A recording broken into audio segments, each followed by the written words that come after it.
thanks for joining us. Our big story on 12 News at 6. The FBI is warning for the first time that French conspiracy theories are feeding domestic terrorism. Now that warning is coming from the Bureau's Phoenix office. And here's one example. A bizarre claim the Clinton family was behind a Tucson site where children were being raped. Talk a lot about conspiracy theories, and I've seen you talk about, aliens and JFK assassination and all this stuff.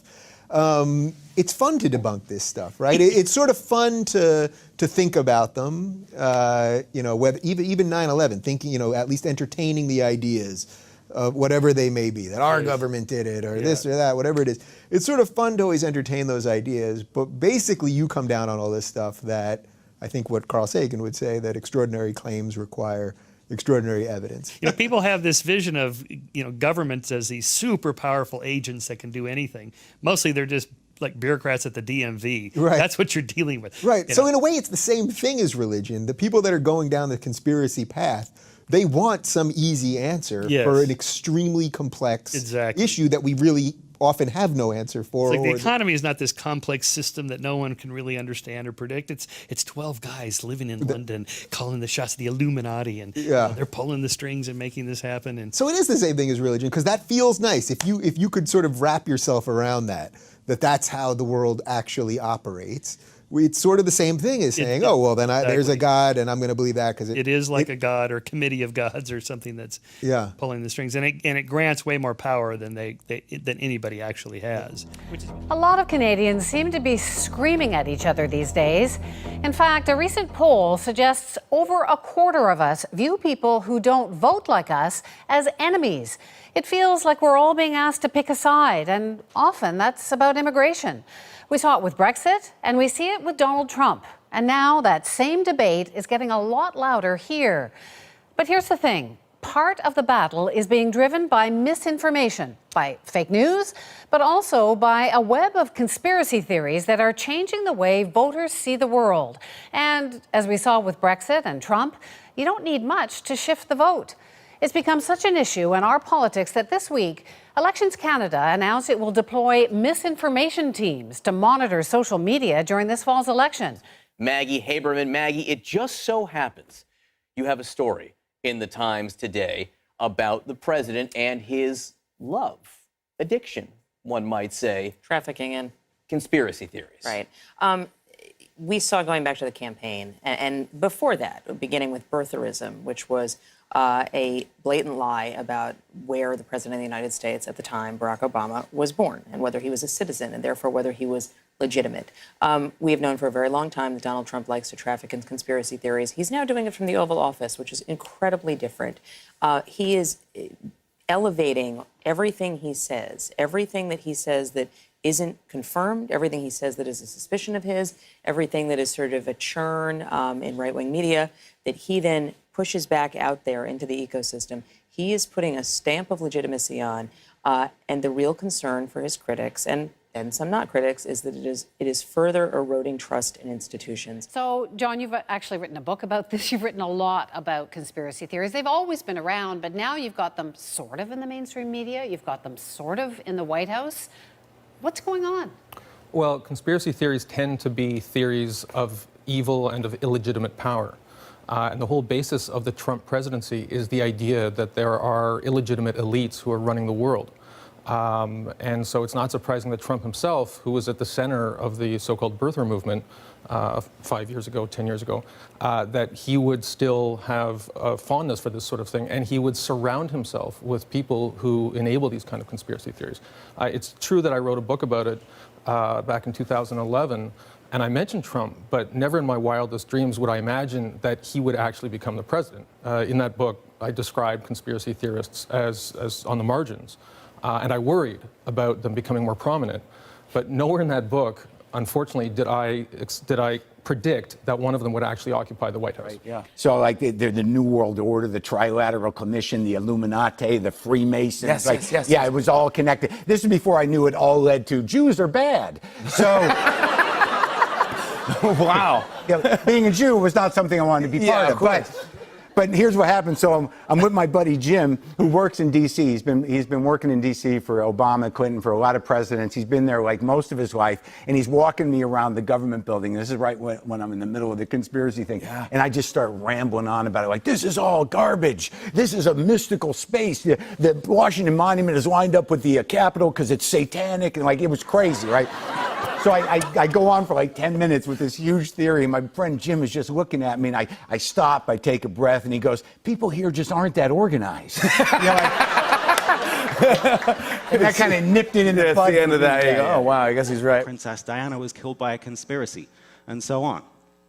And so what the authors argue is that this reflects a psychological bias called the projection bias. And Sigmund Freud, he famously talked about projection as a psychological tendency, but Freud talked about projection as this kind of illicit thing where we project our socially undesirable tendencies onto somebody else. And we say, I am a perfectly fine human being, everybody else is terrible. And we're projecting outwards. That's not what psychologists think of projection anymore. We understand projection as a very general psychological bias. But in some cases, like in this experiment, we are projecting outwards our Machiavellian traits, our desire, our willingness to take part in conspiracies. And if you're the kind of person who thinks, I would probably conspire given the opportunity, then you project that out and you imagine that the world is full of potential conspirators. Everybody else probably would as well. And if you live in a world full of potential conspirators, then it becomes more likely that historically somebody did that these conspiracy theories are true, that somebody did fake the moon landing. And so this projection bias, this is the first inclination that psychology plays a role in people's acceptance of conspiracy theories. It's not all to do with the facts, it's to do with our psychological understanding of the world as well.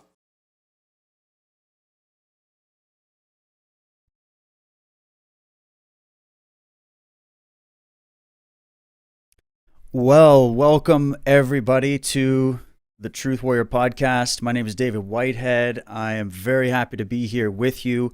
I hope you enjoyed that little clip that I just stitched together prior to the show, just to illustrate the conversation that is happening right now in the mainstream about this topic of conspiracy. And being somebody that has looked into various conspiracies myself, I've been researching this some time, I couldn't think of anybody better to bring on and dissect this at a deep level other than my good friend and colleague, Michael Tsarion. For those that are just joining me here, I know I have new people joining this show all the time. Michael and I we work together on the Unslaved podcast, which I would consider to be the advanced class in these kinds of subjects. And you can check out that over at unslaved.com. But I wanted Michael to come on, and I wanted us to do a public show today on YouTube for you all about this notion of conspiracy. Is it crazy? Is it just psychological projection? Are there any legitimate conspiracies? Or is it just a bunch of stuff that we should brush aside and not consider? So Michael, welcome. I'm so glad you're here. And maybe I'll just get your first reaction from that little video that I played for you. It needs to be discussed from both sides. There's pros and cons, but what you basically saw there is intellectual violence being deified. You also heard the complete misrepresentation of the subject that they're meant to be, parading. They chose, the mainstream media has chosen to feature this. Well, then why aren't they representing it correctly? Right? There were so many disingenuous misrepresentations of what the conspiracy movement, conspiracyites, actually advocate. They didn't cite Jim Marrs. They didn't cite Smedley Butler. They didn't cite generals, presidents, right, ex-deans of colleges, nobles, royals, intelligentsia, that far surpasses any of those measly, mangy twogs that you just heard. Some of them didn't even look human, and probably aren't. There's a conspiracy for you. They've lost their humanity. Because what you saw there was about as alien as it gets. Only they're alien in that way, have lost their souls. Because those are people who've not only bought a particular narrative, but they believe, I think I brought this out in an article that's on the Michael Tsarion website called Refuting the Refuters. And as soon as I saw these things that you'd sent me, it brought that to mind, that these are people who have so little respect for knowledge that they think it can be territorialized, like a dog urinating on a lamppost. And that's all you saw, is hands off. We are the self-appointed authority, right? This is governmente, right? The control of the mind. This is authoritarianism of its most extreme version, or Orwellian in proportions. But they can't self-reflect to see any of the bigger, because I don't have also a lot of confidence in conspiratorialists. We'll get to that in a minute. There's been many changes within this movement, but at its best, it's not about believing anything untoward. It's not about believing anything necessarily controversial. That's already a misrepresentation. What it is in its essence, because look at the word only means getting together, having a common goal, right? Conspire, to breathe together, to work together. And that can be for the good as it can be for the bad. But of course, the meaning they mean is that it's always for the bad. But actually, they're quite wrong in the representation of the subject, because all it really means is that somebody has decided of their own free will to step back from the canvas to look at the bigger picture, something these people can never do. They think they are doing it because they believe in scientism. And science has awarded itself with the fallacy that it steps back from the picture and views the whole, when in fact it doesn't, because that what I'm talking about describes a right-brained kind of person. And there are no right-brained scientists. So they're already defeating their own rhetoric and their own purpose. So it's just violence, intellectual violence from highly authoritarian people. You open with the Tolstoy quote, government is an institution that does violence to the rest of us. What you saw there was academic, intellectual grandstanding and extreme hubris. But it's like I say, in refuting the refuters, it's in a intellectual context. It's bully boy mafia tactics, pushing up against the wall, go empty your pockets, buddy. Right. But it's this in this grandstanding bully boy world heavyweight wrestling, intellectual. They've been awarded the badge, David, and they've been awarded the parking space. There's no greater tyrant walking the face of the earth, and they'll lose the media right now, because it's like the dog pissing on the lamppost, off limits to any other person. And it's incredible to view this, and that's primarily the way I would see it. That's primarily what I saw there. There's small lies. Like, I don't think Freud ever used the word projection. The Freudian term is transference. You didn't hear that. It was Jung that invented projection. So he's meant to be a psychologist up there. Was that Ted? Something like that, yeah. Something like that, right? He can't even get his terms right. That's a small one, forgivable. But it goes all the way up to, I said, grander misinterpretations. I don't know how long we actually have in this. Is it an hour, 2 hours? Because I want to finally get to those. Remember those articles that you sent me? We'll go through them line by line. Sure. And I hopefully at the end of that, people will see exactly what I say now, which is whether it's a verbal speech on a TV show, chat show, or whether it's in the article form, which of course more detailed. Let's make that clear, that when it's an article form, they make the case more solidly. Good, because now I can take it apart solidly, right? And we'll have a few slides on that at the end. But yeah, what you saw there was a form of intellectual violence against a subculture that has every reason in the world to exist, just like any other subculture that exists. And so their comment on conspiratorialists presupposes we're a subculture, right? Then why don't you go after emos and goths? Why don't you go after the gays and whoever's got a subculture? Well, they won't. They'll just come after us. So that's that, as I said, that's that bully boy tactics, of the schoolyard. And it's totally facile as well as erroneous. Right, and it's this idea that you can't question the status quo. You can't question the authority. You can't question the new sort of priesthood, whoever that's going to be, whoever's going to be put out as these are the experts. Don't think for yourself. And this is something that I've always been repulsed by, and that's why I personally entertain this notion of conspiracies or alternative ways of seeing the world, if that's how you want to put it. I brought you on too, Michael, because that end of that clip, you were just referencing it there, that guy that was talking about Freud and psychology. He's got a 2-hour set, and there's a few other speakers that were at this conference talking about this in relation to conspiracy theories. And they were trying to basically pin some kind of psychological reason, like as if the conspiracy researchers themselves are engaged in some kind of conspiracy of their own against reason or something, where the reason they believe these things is because they're gullible, or they had something happen to them as a child, or they don't fit in, they're the outsider, so therefore they're going to always see the world conspiratorially. And they tried to bring that whole narrative in. You're the first researcher I've ever come across that's ever brought, in a pro sense, into the conspiracy or alternative research community, this notion of how important psychology is.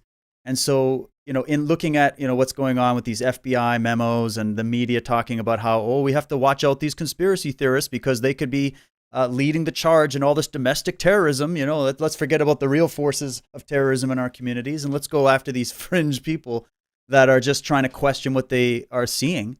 And let's also leave aside the media's complicity and how many lies and misinformation, how much misinformation goes on there, and on we could go. And let's just attack it in a general sense, because they know that the average person out there is not going to think twice about this. They don't want there to be any kind of ulterior agenda going on, or agendas for power. They don't want to know that mafias are out there competing on the world stage, and they don't want to know about that. So it allows a way out. So it's funny how they're trying to accuse people such as ourselves that are honestly looking at these types of anomalies and these elements in history and in current political climate.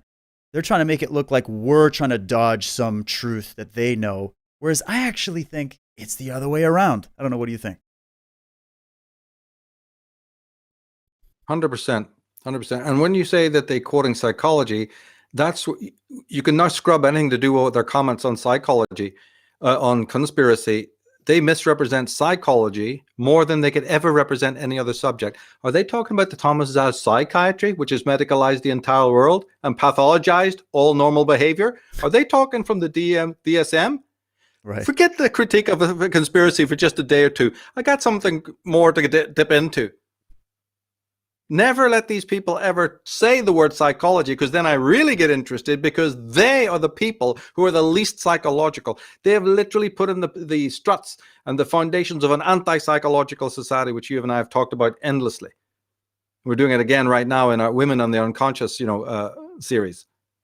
So the very moment that they would disingenuously try to strengthen their case by quoting psychology, you win hands down if you know psychology. Now, granted, most people in this movement don't, so there's a weakness they've allowed. I've been addressing that weakness. I've been saying to my audience since I came on the scene, which is don't leave consciousness at the door. You're letting your enemy win, and here's perfect proof of it. They dare, and you know why? Because you answered it already. They know that nobody's going to give a shit. Nobody's going to check them. Nobody's going to blue pencil them, or on that. So they get away with it. But see, you know who the most critical person on the subject of conspiracy is? Me. I don't need them, right? I see what they're doing, and they have their own disingenuous purposes. But see, I am never being say we, because I want to look at things from different perspectives, we do that. Let's, in order to help undermine what they're doing, we have to first make very clear the lines in the sand. And that is that we are not necessarily, or I am not anyway, spokesman for this movement of so-called conspiracy research. Because as we've already pointed out, it has changed also. Right. So when you come back to sanity, right, these diatribes, this muck throwing is vaguely interesting, right? It happens. It's a consequence of what you say, that, we're kicking down so many doors and overturning so many sacred cows. But you see, the movement itself, if they were truly, I'm faulting them for their lack of critique, for the paucity of their critique. And I think it's important to say a few words about that before we go forward, because it's very important that when you set yourself up as a spokesman, see, some people are trying to do that. They're actually trying to recast themselves as spokesmen for this conspiratorial movement. And that doesn't work, actually, because there's nothing really to crow about, right? Half the people, more than half the people, no, let me be blunt about it. I'd say about 95% of the people that we call, figures in this movement don't even cite their forebears. Some of them advertise themselves saying they owe nothing to the past. These are teachers in this movement right now. My message from day one has been always that you owe everything to the past. And not only that, but even philosophically, the past is an archive of wisdom which you must dip in. There's people out there verbally telling their audience, these are meant to be teachers. How donkey braying mules that they are when they say, I owe nothing to anyone. So you owe nothing to G. Edward Griffin and to Eustace Mullins and to Ezra Pound and 100 other great thinkers, the Senator Joe McCarthy, right? To umpteen people that I've not only researched but know their names of. Umpteen thinkers. There's people out there who have recast themselves as teachers in this movement. You think I'm worried about these detractors in the mainstream media? I'm far more concentrated on the kind of mangy weasels that have set themselves up within this movement And don't you see then, it's implied in what I'm saying, that if this movement is indeed infested with these communists, these scavenger researchers, these absolute egomaniacal people, that it invites criticism from the mainstream? See, you know what it says? The truth needs no defense. Remember that old one? People better mull that over. The truth needs no defense. It only needs defense when it ceases to be truth, and that can happen. So the 5% of the great geniuses, most of them gone now, who started this movement were men of greatness. Even if I don't agree with them, I still think they're great. I still salute them. Right. Many of them were Christians, right? But if this movement has been taken over by third-class tickets, plagiarizers, coat-tail riders with nothing but derivative research, who don't even cite, who brag about not the fact that they don't cite or source, who just spout plain silliness like flat Earth, and do you think that's all there is? I'm from the 9th dimension, and all that shash. There is a right? lot of nonsense. We have a major, in there. Yeah. right, and we have a lot of problems then. And then, so when you see a bout like this will pass away, as you say. But when you see this bout, or when maybe some people even do sign on for it, well, I sympathize. If you have a listen to multi-millions of people, something that climbed out of an attic of a lunatic asylum, climbed on the lamppost and went and got a YouTube channel. Yeah, I think I might join your team, thinking they're tin hat crazies. I'm calling the van to take them back to the fucking funny farm that they came from, half these twogs. You and I have talked about, if I may just add one point, this movement, just to again, corroborate what I'm talking about. And that is that, this movement is the purveyor of the deepest flagrant lies against, right, the Jews, for instance, right? It's deeply anti-Semitic, deeply so. There's writers out there in their hundreds, if not even their thousands, who have not got further when it comes to addressing the reasons for the world conspiracy, because I believe there is a world conspiracy, right? But in their thousands who have not got past Jew.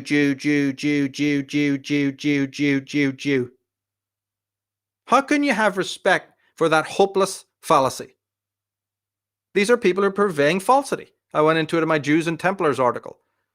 People can find the link on michaeltsarn.com. Go prove me wrong. That's as far as you've got. I look like I might join that team. Because for any seasoned researcher, in the beginning, hey, no problem, right?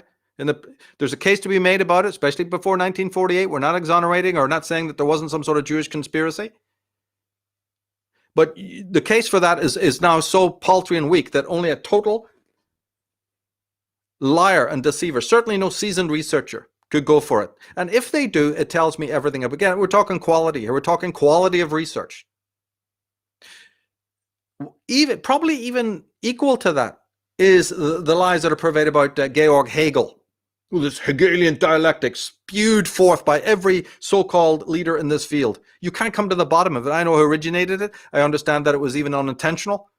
But unfortunately, that cannot stop the snowball effect, where people of low intellect and again, scavenger research just kept, borrowed a concept of the famous Hegelian dialectic, the one that was pervaded in its negative sense, and just continued to reiterate that ad infinitum. They're still doing it. And it doesn't bear the slightest resemblance to anything that Hegel ever said. In fact, it barely even shows resemblance to Hegel's worst detractors. It's that low. Right? Even Marx and others did such violence to Hegel. The conspiracy form of violence is even worse than that. So I'm just throwing a few examples. And all of these can be substantiated and backed up. We could go into the misconceptions about the history of Iran, the history of the Protestant Catholic thing in Northern Ireland.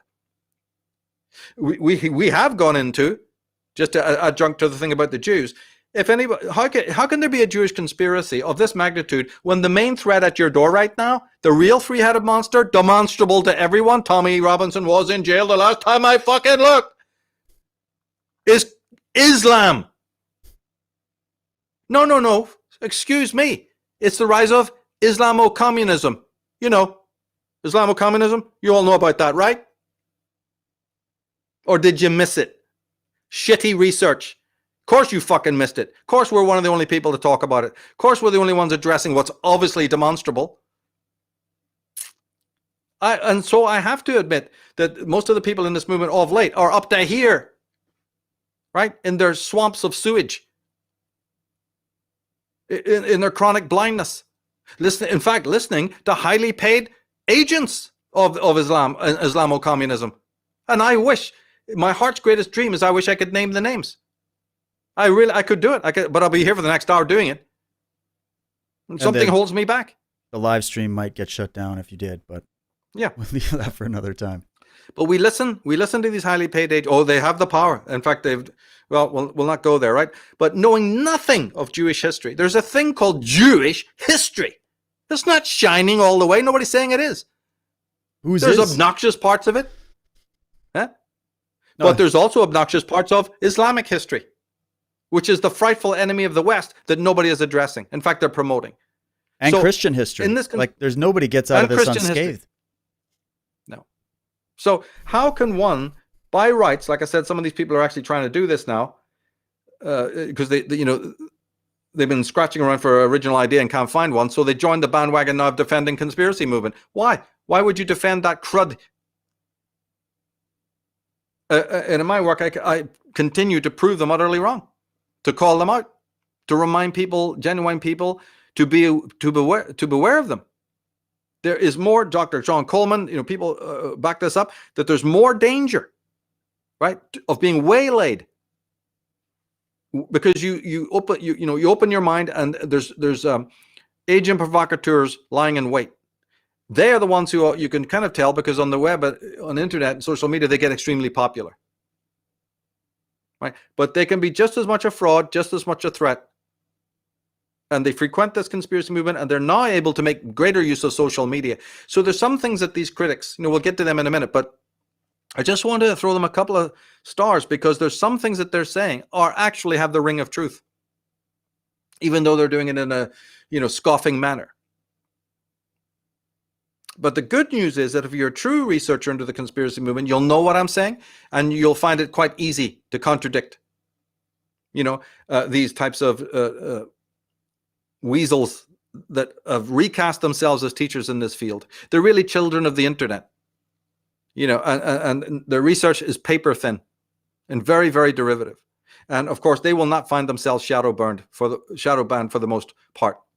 In fact, if anything, they'll be carried through the streets.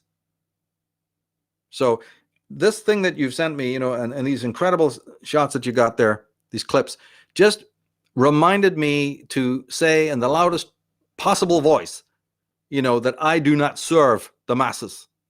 I'm not part of any movement. I'm not a spokesman for it. Never have been, never will be. What we're doing in my level is highly cited and highly intellectual. It is bulletproof, and it is on guard. It is extremely defensive and on guard, because I've never in my work ever pointed to them on the hill. I've never pointed to the masters only.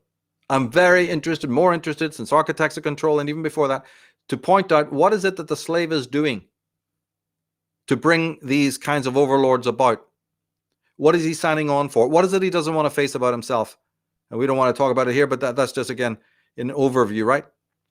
And well, right just sorry to cut you off, Michael, but to add there is that what I think people that might be new to this are missing is that there is a component to, I think, each human being to act in a conspiratorial manner in some way, like to hide and to have agendas, to have strategies.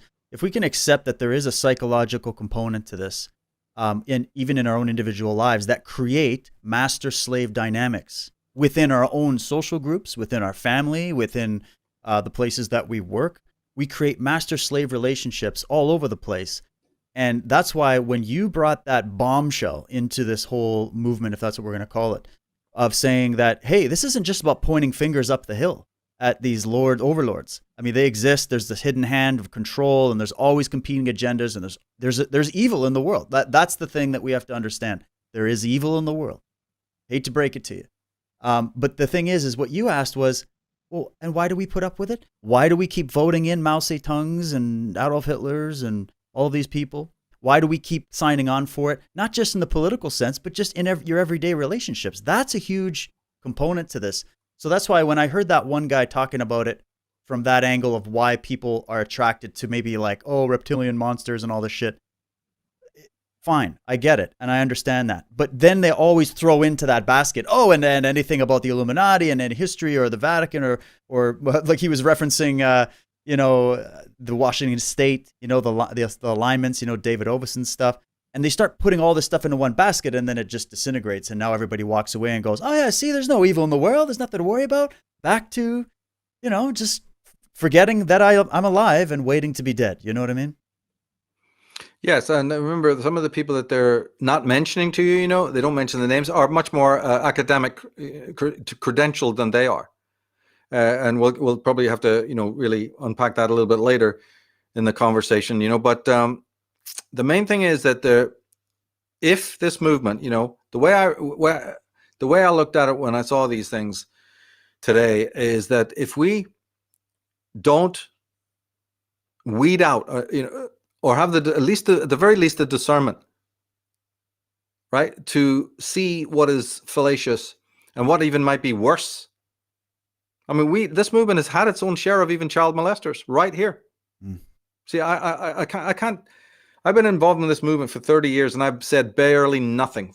There's many reasons for that about what I know and what I've seen from inside the conspiracy movement. And also, even of late, say I don't get into all of that history. Just of late, the fact that it's mostly just headline chasing. You and I have done all the things on psychology and women's psychology and Dragon Mother, and look at just look at the simple palette of subjects. The repertoire that we've dealt with is second to none. Part of that is, still looking at conspiracies. Conspiracy is legitimate. It's a legitimate thing to look at alternatives. Remember, I said to pull back from the canvas. I encourage that. It's actually a form of forensic science. So, we'll get to later when these people critique it, how utterly disingenuous they are. Because a genuine conspiracy theorist is the general or the MI6 officer, of which we have them, Dr. John Coleman, who one day, straying into the office of his superior, happened to see a document, a folder saying, for your eyes only or above top secret, opened it and saw that there was a fucking conspiracy. Sorry, folks. People of eminence, far greater than any of those twogs that you saw talking there, have proved the fact. Can you go to that second slide and read it? Here's an example. The CIA director. It's right? William Casey. The CIA director, William Casey. Read that, please, David, if you will.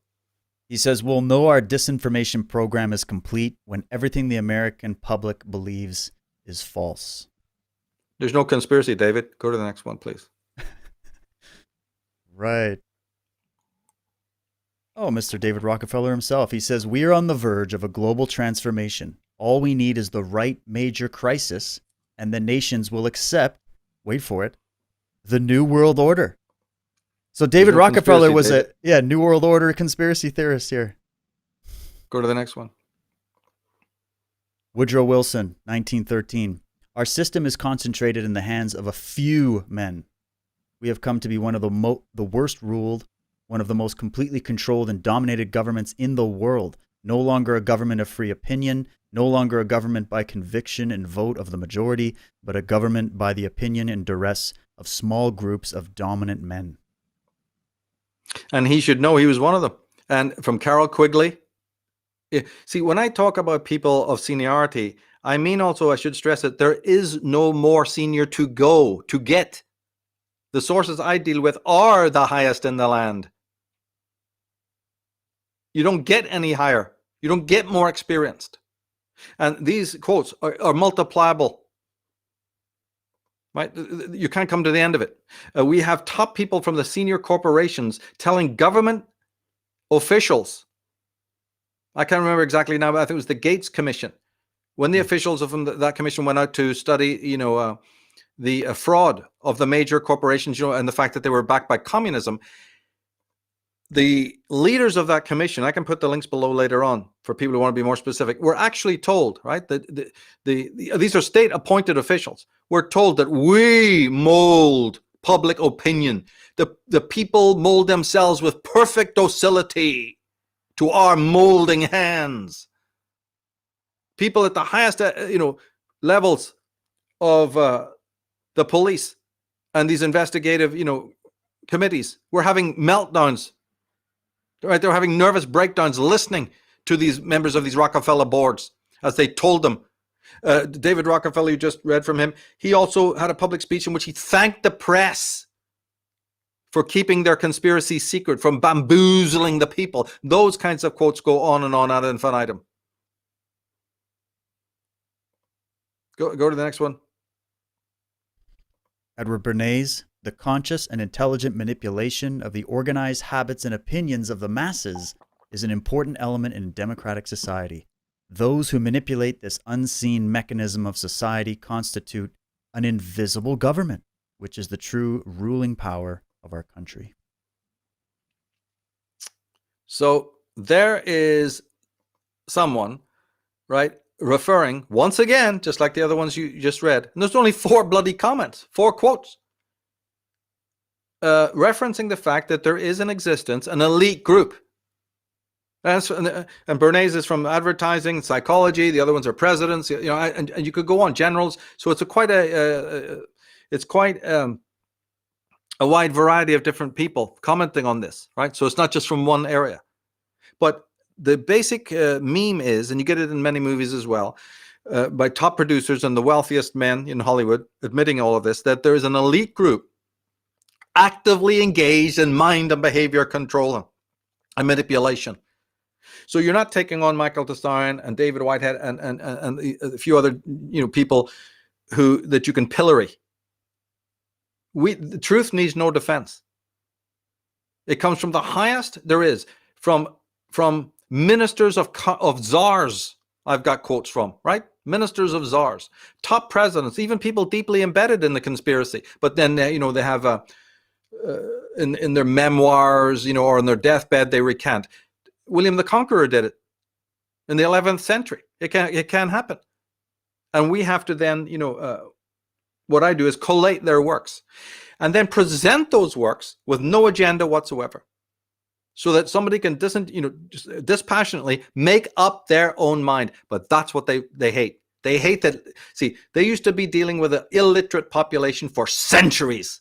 And it's only in the latter 20th century that people have even the reading skills or the writing skills, or let alone any other kind of communicative skills, or technical skills, even to use the medium, the media that's involved.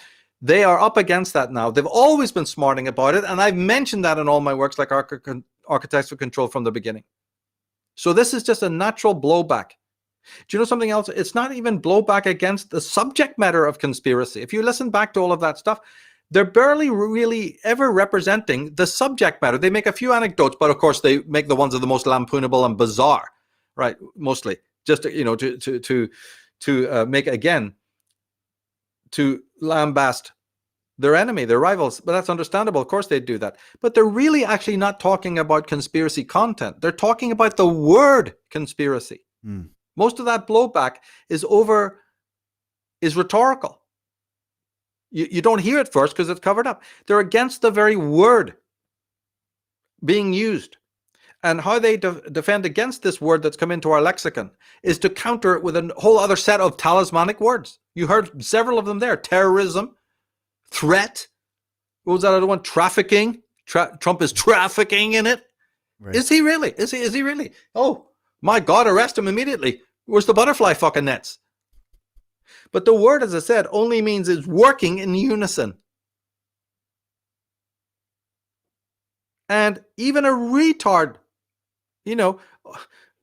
somebody in the circle of the mafia, I don't know what, drug lords, knows that it's entirely possible there could be a working together, working in unison for a malign end, or just a profit-making end, or internationally. Did they talk about the offshore bank accounts of the black nobility? No, I think I missed that one. Did you hear it? No, I don't. Maybe they did. They must have done, right? Must have done. Or the Switzerland connection, or the bankers who created the World War and the world's debt. So really, at the end of the day, you don't even want to really attach a lot of importance and get bent out of shape, defending against this, because the truth needs no defense. I even have a question mark about those who might even try to do that, especially when I look at their past. But yeah, if you come to the hard proof to try and take these people down, it's actually not that hard. Remember Watergate? Well, all the way from Watergate to Pizzagate. Fuck, what are you talking about? You can go back, as Geo Griffin does, to Benedict Arnold and other earlier events. As I say, the not only the world wars, but some of the aftermath of the world wars, known as the stab in the back fiasco, and many, many others.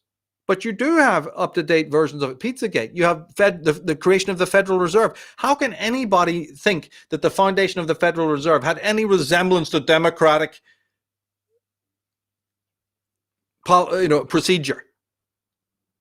Have already people's amnesia? They've already forgot about the weapons of mass destruction and the whole fiasco over Iraq and Iran. What about this Clinton body count? They mentioned something about Clinton. You haven't even took the lid off the box of that crime family and the communistic backing. Do you remember in the 70s, it was AIDS?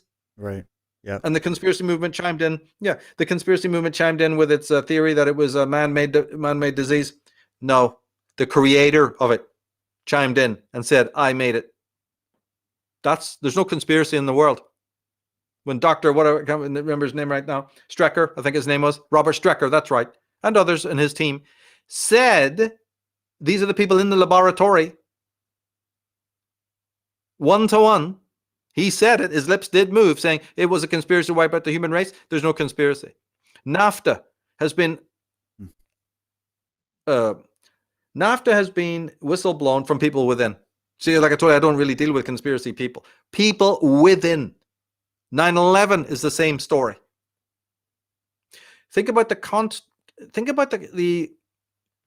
how many actual policy cover-ups have been done by just the government alone, governments, Bush government, whatever government, Obama government, without the collusion of the people. Policies pushed, when the Senate or the Congress is actually out on Christmas break and things like that. And then back to the point again, it needs to be made again. What about the memoirs and the statements of Paul Warburg, the Rockefellers, H.G. Wells? He wrote a whole book on it. Bertrand Russell, Brzezinski, Kissinger, George Bush. Remember, Bush was saying something about if the people only knew what was going on behind closed doors, they'd chase us down the streets and hack us to pieces. You saw one from Bernays, and I can multiply that on and on and on. So more and more and more and more on these TV debates, they never invite an opponent to sit at the table. It's almost become completely authoritarian, completely one-sided. And that alone shows you how disingenuous they are. Because they can phone up Alex Jones. He'll take him on. I'll take him on. Exactly. They can do that. There's plenty of others who could take him on. Reagan and Kissinger, both, by the way, see, I'm just pointing out amnesia here, right? You can't even count the books that expose the CFR and the Trilateral Commission from insiders of those organizations. You can't count them. They're masterpieces. Reagan and Kissinger both spoke of fucking the people up with alien threat agenda. They not only toyed with it behind scenes, they openly admitted on public platforms so that the people could be manipulated. We don't want to break it down now, but anxiety, pulling the rug. We've talked about how they do that. Well, these guys do it. And one of the ways that they thought they could pull the rug to keep us into this herd think is by, projections of an alien threat. And they really, really toyed with this. And then it was disclosed, so just incredible. And to add even to add more, if you want to go up the fractal, there was a quote you referenced years ago. I've cited it a few times, but it's worth repeating again. It comes from the Grand Master of World Freemasonry, the Duke of Brunswick himself. So if you want to talk about Freemasonry and all these secret societies, there's guys within those secret societies saying there's a conspiracy within our secret societies. He says, That's right. I have been convinced that we, as an order, have come under the power of some very evil occult order, profoundly versed in science, both occult and otherwise, though not infallible, their methods being black magic, that is to say, electromagnetic power, hypnotism, and powerful suggestion. We are convinced that the order is being controlled by some sun order after the nature of the Illuminati, if not by that order itself.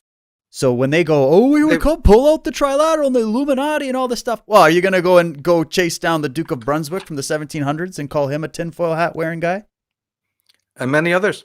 A lot of those quotes were actually, you see, there's only a few of them been translated. There's entire books out there that are in French and German, haven't been translated in English. I wonder why. Yeah. John Robinson, who's a top professor, wrote a book called Proofs of a Conspiracy. See, they won't mention any of this stuff. You see, but we don't even need to go that far. In terms of an American conspiracy, Anthony Sutton, he was asked to fucking join them. He got a letter from them. Say, come and join our gang. Right? And he exposed the Skull and Bones, the ones that get all the sniggers from the members of the Skull and Bones.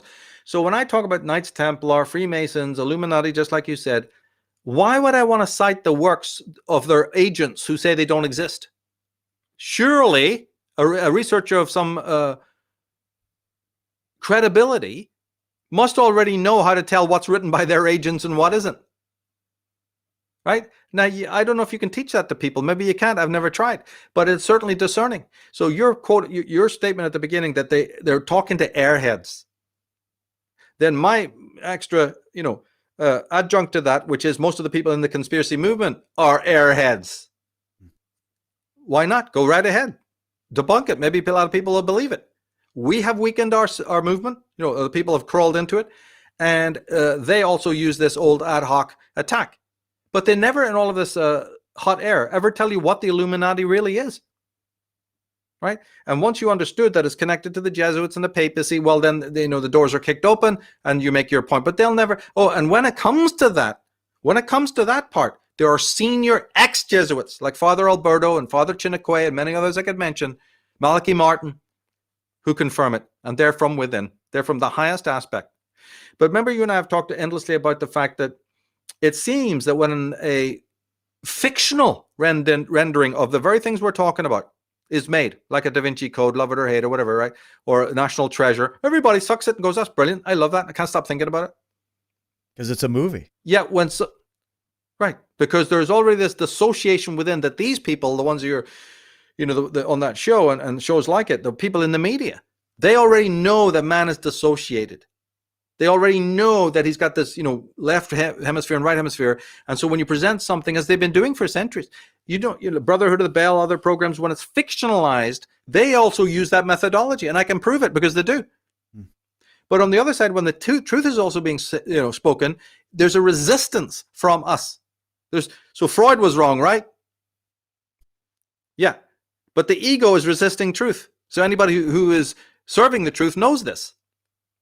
If you're serving mankind, you'll never know it. But if you're serving truth, you understand that there's a resistance. It's a reflex, so you're not even conscious of it. Right. What does that tell us about the truth? But lies you'll suck in. So the obstacles and the challenges of getting truth across to people is the most difficult work that anyone could ever want to do. And then other little things are equally as important, like the fact you just won't pick up a book and go and read it. Anthony Sutton, John Coleman, and the lists I make abundantly available all the time, citing, going breathless citing. Like I said, the Carol Quigleys, men of the highest esteem, people who were meant to join, who were asked to join Skull and Bones, and realized, oh my God, what's going on here? This is the British establishment with its hand, in America, using different fronts, using feminism, using all sorts of charitable orgs, using the schools. Alan Bloom, you don't get any higher. So I make a point of going to their work, right? The Neil Postmans, the Alan Blooms, because then you're sacrosanct. And these people I'm not even interested in what they've got to say, because the only people that they will knock over like a bunch of Skittles are people who actually need to be knocked over because they haven't done their homework. And see, in this movement of truth, if you don't do your homework, I support your execution. I'll pull the fucking switch. You're no friends of mine, and you're no friends of truth. What you are is a fucking disingenuous, ill-informed, undereducated, egomaniacal fucking weasel trying to recast yourself as if, because you couldn't find anything to do. And the internet is now flooded with them, I'm sad to say.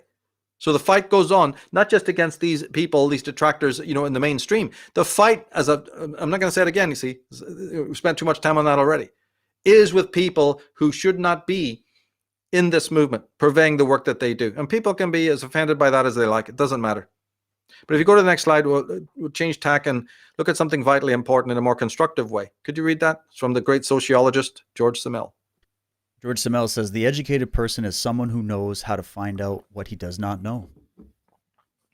Now that sounds really simple, but if you read it again and really mull on it, you'll find out how profound that is. The educated man knows he does not know.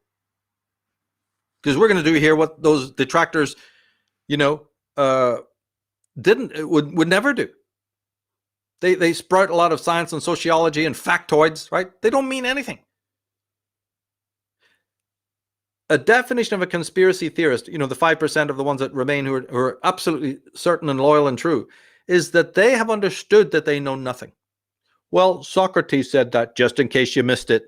The more I know, the more I know nothing. The highest philosophers that have ever existed. People have said that the rest of world philosophy is a footnote to Socrates and to Plato, a footnote. And that man himself said, I know that I know nothing, is the basis of all knowledge. Philosophy does not mean the gaining of wisdom. It means the love of wisdom. There's not one in a million people. You will never meet them. You will never meet the lover of wisdom. You will only meet the grabbers of wisdom.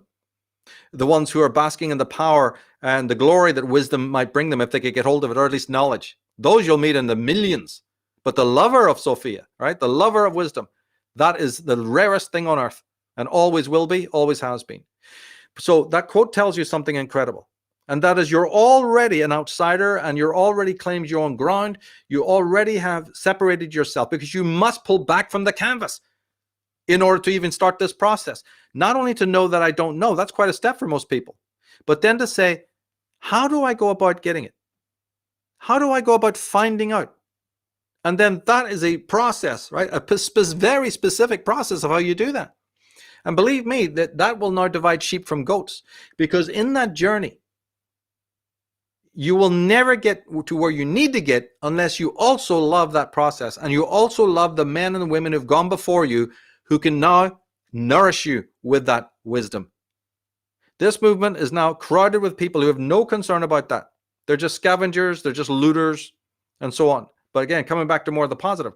So the journey that you're now on is itself a living thing. I always call it holy work. And that's, for me, that's what the conspiratorialist is. He's somebody like a Ralph Ellis, who's pulled back from the canvas to doubt some of the most powerful, entrained, right, programmed narratives that we could ever think are there. What skill, what courage it takes to stand back from that. Look at Jason Giorgiani, what he's done with not only the history of his own country, but of America's politics. Look what I've had to do, in terms of my own country. They'd fucking pillory you if they could, because you've smashed their sacred cows. And all I've done to do it, one of the things that I make sure I do while I'm doing it, is simply to cite, simply to source those who came before me, the higher brows. Doesn't mean I don't have my own take on a lot of their work. Doesn't mean that I agree with them one-to-one on everything they've said. But I still have the normal human respect of, to honor forebears. And I've been doing that since the beginning. You go to superior minds. But the egomaniac can't do that. And even if he does do it, he breaks in the back door, right? He rips off and he plagiarizes and runs laughing down the street, looking over his shoulder. Yeah, like criminals do. Of course you're looking over your fucking shoulder. But truth needs no defense. You go to people with superior credentials. Try to find higher, and if you don't fire, okay, go to the next lot. And then once you've done this, and have done it, especially as long as I've done, then all this dust throwing from anyone, right? I don't care if they come at me, 1,000-fold more strong than these. It won't matter one bit. In fact, they won't come after me. They have not done so. They go after the low-hanging fruit, the average TV watcher. And see if that TV watcher is just a TV watcher and just watched a couple of, History Channel things or whatever. That's his sum total of his knowledge. Those things are great. I started with all of that. But if you don't then get up at your arse and go and read the greats, then maybe you are the low-hanging fruit that needs to be taken down. You must go, in other words, to the works of the greater men of intelligence, the generals who've written about this, right? and then work to see if their work can be contradicted. So, that's why when you come to my work, I don't care what it is, and you can prove this. Go to any article on the Michael Tsarion website, and you will find it littered with the quotes from statesmen, from deans of colleges, from eminent journalists and writers, from great, great investigative journalists, and even semi-noble people. So, there is definitely a hierarchy in this movement. I will not set myself up as a spokesman for it because its research is piss poor. If it improves, maybe that'll change. But I'm not waiting. I'm not holding my breath. We are doing what we're doing on Enslaved because it's a lifetime of research, and it's of a superlative nature. And a lot of it is corrective. Like we said about Hegel, and almost everything I do is correcting the myths and the legends, and the doggerel that has crept into this movement. So I'm as much a critic of this movement as anybody from the outside is. Right. Yeah. And I'm going to stay that way. It's just sad, and we'll take this group on in a minute, but they do need to be taken on because that's also another level of scum that you're dealing with. But just remember that there's a deep weeding and a deep sort of sanitization needed, even within this so-called alternative whatever movement. It's alternative, all right.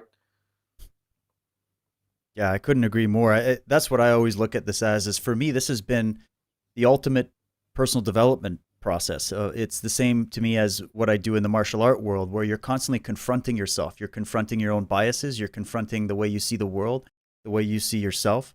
And I think that's healthy. Yeah, of course, lots of schizophrenic types of people get in there and they go crazy with it and they're hiding under their stairs and they're wearing the tinfoil hats. But it's interesting how, because of how uncomfortable some of these subjects can be, it's so infinitely easy for people to just go, well, everything to do with anything that's outside of the status quo, what I was taught on television or in school or in church or whatever, anything that's outside of that is unsafe. So therefore, it must be crazy. It must be the fringe. Look how they talk about it. It's the fringe. It's the fringe. Look, I was even quoting the New York Times, where they said more than half, they say it's up to 60% or more of Americans polled for decades believe in conspiracies, specifically political conspiracies. Well, who is responsible for that? Maybe it's the shitty journalism that's being done every day on the news. Maybe it's the horrible education that people are receiving in schools. Maybe it's the lies they're being told from pulpits and in temples and in New Age yoga studios and shit all over maybe there's something else there. Maybe it's the people trying to point the finger that have three fingers pointing back at them that's to blame for all the insanity. So when you weed through, when you go through and you find the needle in the haystack, and that's what I think your work is, Michael, and so many of the people that you brought, to my attention and other people that I've had on this show. When you do find the needle in the haystack, it's almost impossible to go tell all your mates, hey, don't listen to those crazy people, and definitely don't listen to what the media is telling you about this. Come listen to these people. They put the time in. They dedicated 50 years of their life. They were in jail. They were in incarceration to tell you this shit. They wrote this. There's so much more to it, and that's why, Michael, I thought, you're the person to bring in, because you're the one that's dug through all the attics and in the caves and all the manuscripts in the libraries. And you had to do it old school with the microfilm and you didn't have the access to the internet back in the day when you started. You have to cart books around and, so, that's why, like, you have a very unique perspective on this because of the fact that you're not part of some group. You're not starting some new group. You're not trying to lead. In fact, you're the type of person that wants to shun people away. It's like, yeah, okay, get out of it. It's just about the research. And that's what I've always liked about the way that you handle this subject. I think that about 30% of my research comes from looking at videos or any kind of digital media. You're quite right. At one time, I had 30, before I start lightening the load, and that process started, I can almost give you a date. It started around about 2000. The lightening of the load. I had 36 crates. Wow. They were the biggest albatross around my neck. And see, to downsize it took 15 years. The job still wasn't done in 2010 or 11. Wow. Right? By around 12, again, roughly, I could sigh. And only the creme de la creme was left. I gave myself an education second to none. Many of these were out of print books that you can't get. So, the story, one day maybe, we'll get to that. But yeah, it was an immense story, an immense filtration system. Because you also need to understand one thing. In that collection, there was, books, collections of books or whatever, that I read 5 times over. Like the collected works of, say, Carl Jung or Sigmund Freud or whatever it might be, right? There's numerous examples of this where they were read again, read again, read again, read again, and read again. That's what it took, right? That's not something I wanted to do, right? So it was something that had to, as I digested, the works of Ayn Rand, and there's many examples of this, as I say, books that were gone over and over and over again. So by the time this career, arose, or whatever you want to call it, the first Atlantis book, it's appendices. Basically, the whole Atlantis book was in here. And I could even cite the books later when, it was a bit rough around the edges, so I had to fix things. But most of it was from in here, right? And there's witnesses to this where I could just narrate it. And then, that came from William Bramley. That one's a quote from Brinsley Lepore Trench. That's from Blavatsky. Got a couple of percent wrong. We had to fix it later, but the bulk of it, and it went on like that. And that's because of a thoroughly researched person who had done this, and I assumed when I walked into this movement that and by the way, for the very first group, it was like that. I must say that the very first talks done in 2000, and the people who backed me there were authentic. You're talking about like Conspiracy Con and some of those guys? Yes. Some of those conferences? The UFO Expo. Yeah, but Victoria Jack, she just sadly passed away. So I've been thinking about her this year. She was the first one to offer me the talks. Brian Hall, those guys were solid, and many of the people around them were solid, right? So after 2002, after I stopped working with them and want to go off with other people, every single time I was ripped off, royally so. So apart from that little debut, which was wonderful, it actually encouraged me to continue. Your Dr. Roger Lears and so many great people, the Lloyd Pye, they all came around me, Glenn Kimball, a whole bunch of Richard Hoagland, a lot of people who came around me at that time and really supported me. Jim Mars, the list goes on of the people who actively and openly supported me. That's why I continued going, right? Michael Cremo will be another one, right?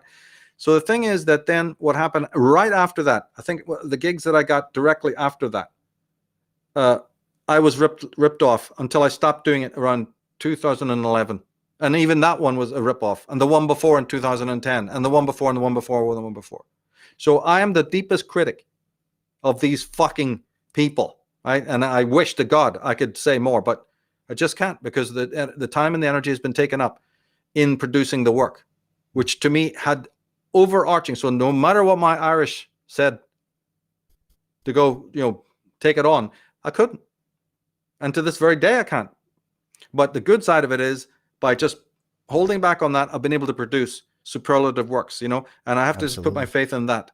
Yeah, because otherwise the time and energy would have been wasted chasing after these, snakes is basically what they are. Yeah, and you know what? People, you always get those people coming in where anybody you mentioned, they're like, any of the people you mentioned, all these books that you've collected and gone through so many times. I have my list of those too, where I've got all the highlighting and the little tabs, and you dive in. They need to understand that comes from a passion. That comes from you've talked about the difference between occupation, vocation. This is a vocation. This is part of your journey and my journey, and it means something. And what I see is a lack of care on behalf of so many people, especially when you talk about it. Everybody's got an opinion, but nobody has an educated fucking opinion. And that's the problem. And the reason they don't have an educated opinion is because they don't care enough to have one. It's easier to just read a little snippet of a clip that you watched on a YouTube video, or scroll down your Facebook feed and go, oh, I'm going to share that article. I didn't even read it, or come and comment on something. You didn't even read it. You have no idea what you're doing, and come in there like, this is happening all over in all the research community. So this is something in human nature that you have to navigate through, no matter what subject you're trying to research, let alone probably the most explosive subject, which is this. That's it. One of the first quotes I put out back in 2000, and I used it extensively. It's still on one of my websites. I don't know which one. And that's a quote from Alexander Pope. Drink deep or touch not the Pyrenean spring. A little knowledge is a dangerous thing. So he summarizes that the stream of knowledge is sacred. So either drink deep from it or don't touch it, because it's a dangerous thing. And we'll bring up bizarre things. One of them is this, muck slinging that you get from mainstream types, but we kind of know that, right? And anyway, anyone who's crossed the Rubicon, like I said, and has studied it, they're immune to that because on their shelf is the masters. Why, after reading Smedley Butler or John Stormer, right? Or Anthony Sutton, would I care who is throwing stones? Why? These are the masters. These are the saviors. These are the men who saw what was going on behind the scenes. Trust in them. It doesn't matter what anybody tinkering about in their garage or skateboarding down the street or hacky-sacking around with their little fucking dreads says about it. Some Bitcoin, some Occupy movement, dickhead, right? You just go, okay, I'll take it on board. Thanks very much. Gotta go. Right? It's insane. It's, 50. It used to be that from the dawn of time, 50% of everything the human race did was preposterous. Now it's 95. Accept it. Your job then is to find that 5% and sign in. Mark Twain said it, when you realize that the whole world is full of fools, all the mysteries of life stand explained. He said something like, when you realize all the world is mad, there are no mysteries. It's all explainable. But then when you get down to the next level, you discover the Krishnamurtis, the Conan Doyles, that say that only by the painstaking elimination of the untrue does the truth stand forth. You don't want to know the journey that sends you on. And so it's better to shout, better to cluster, better to clamor, right? Better to go berserk, better to sign on to some nonsense than do what that says, because it is painstaking. It's totally apophatic. And that sends you, whether you like it or not, into a conspiratorial mode. So these detractors, and we'll get specifically to the articles, I've got them line by line. I want to take them apart in just a minute. But basically, you've already kind of done it. Because what they never explain to you is that the conspiratorialist is the one who really doesn't conspire with others. He doesn't conspire with, he's a loner. He's an outsider. Right? And if he walks with somebody else, it's as a fair friend down a straight road, that it's just a conversation. He is really a thinker. And unlike these, weasels that I'm talking about, he tries to get his arms around as much information, but he also wants to find the thread that links all the beads together. You know what I mean? So he has to be very, very open-minded, and he has to listen to all sorts of voices from all different walks of life. And he must not sign on, and become a partisan, right? And in this way, you see, and again, unfortunately, as much as I love many of them, don't you see how many Christian thinkers there are within this movement? But see, what they don't understand and never will understand is that very partisan allegiance absolutely blinds them from the truth. And people can get as offended by that as they like. Say you've signed on for the New Age paradigm. I'm sorry, but you're blinded. If you sign on for atheism, flat earth, or whatever, right? Catholicism, I'm against the Protestants. No, the Protestants are against the Catholics. The Jews and the Palestinians, right? The right against the left. Now we've got that polarization coming again. But see, the moment that you sign on for any paradigm, you're not a conspiratorialist.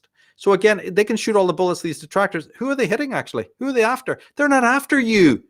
They're after me. They're after the people who are really walk the talk. The rest of you don't even qualify, so you're bulletproof by your ignorance. That's well said. You're saved by your fucking stupidity. Yeah. You'll be the one carrying the buckets of soup to the real inmates. You're just the fucking baldricks. I know you're big in your fucking heads. No, you're just a fucking, you're just a cannon fodder. But they're not really going after you. They're going after a specific kind of lover of wisdom. So I will not equate. See, I'm not even going to equate myself with the rest of the crowd who thinks that they're under attack. You're not under attack. You're too fucking hopeless. You're a small fish. Try 30 years of this, like I say. It's an intense journey that nobody can ever understand. Right? And so they know that that person is approaching wisdom. And therefore that person, right, unlike the rest of the herd, is a hater of wisdom.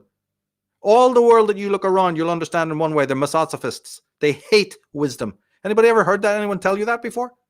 So they cover that up by a clever, artificial interest, superficial flirtation with knowledge, as you find in this movement. You think I'm fooled by that? It's the same thing that exists in academia. In fact, it's very similar to that. Right? That is a imitation. The real person who's, walks his talk does not get fooled by that at all. He can see the genuine fake. But you will never be able to see the genuine fake if you don't know what the genuine article is. So you have to have held a Fabergé egg. You have to have held a Ming vase. You have to fucking hold the Tsarina's emeralds and lovingly understood them and looked at them and weighed the beauty and saturated yourself in that beauty. Then the chewing gum version, the spinner rack, shrink wrapped, Toys R Us, Radio Shack version, just, for what it is. Hey, you might even use it on occasion. It might be all right. You might even tolerate it. But you'll never, ever convince you that that's the real thing. And that is the kind of person that is the real threat. So if they, even in their statements that say they're a growing number, I've got quotes from, I think it was actually from William Casey, another quote which you don't have right here. Maybe I'll post it below, or post it somewhere on the Facebook page or whatever, that actually tells you that we are worried because there's so many of them. We can't let them be awakened. Very similar to the Brzezinski quote, which he made in his own words. We have it on Architects of Control. An underlying fear that these guys are going to rise, right? And that they do, in fact, constitute, to that degree, a threat, right? These leaders, these people have actually said that. But that can fool a lot of people. You've got to also realize that, no, they're after a certain different kind of individual who now, because there are means of, broadcasting it, they can, in fact, reach the millions. So shadow banning is their most recent attack on us, right? And on others. You see, not wanting to help you get your voice out and so on. So, and they won't stop. But what they don't realize is that, we're invulnerable. We're not going to back down. So game on. Bring it. Can we take a little 2-minute break? I want to come back. Yeah, sure. To absolutely. address these people much more succinctly.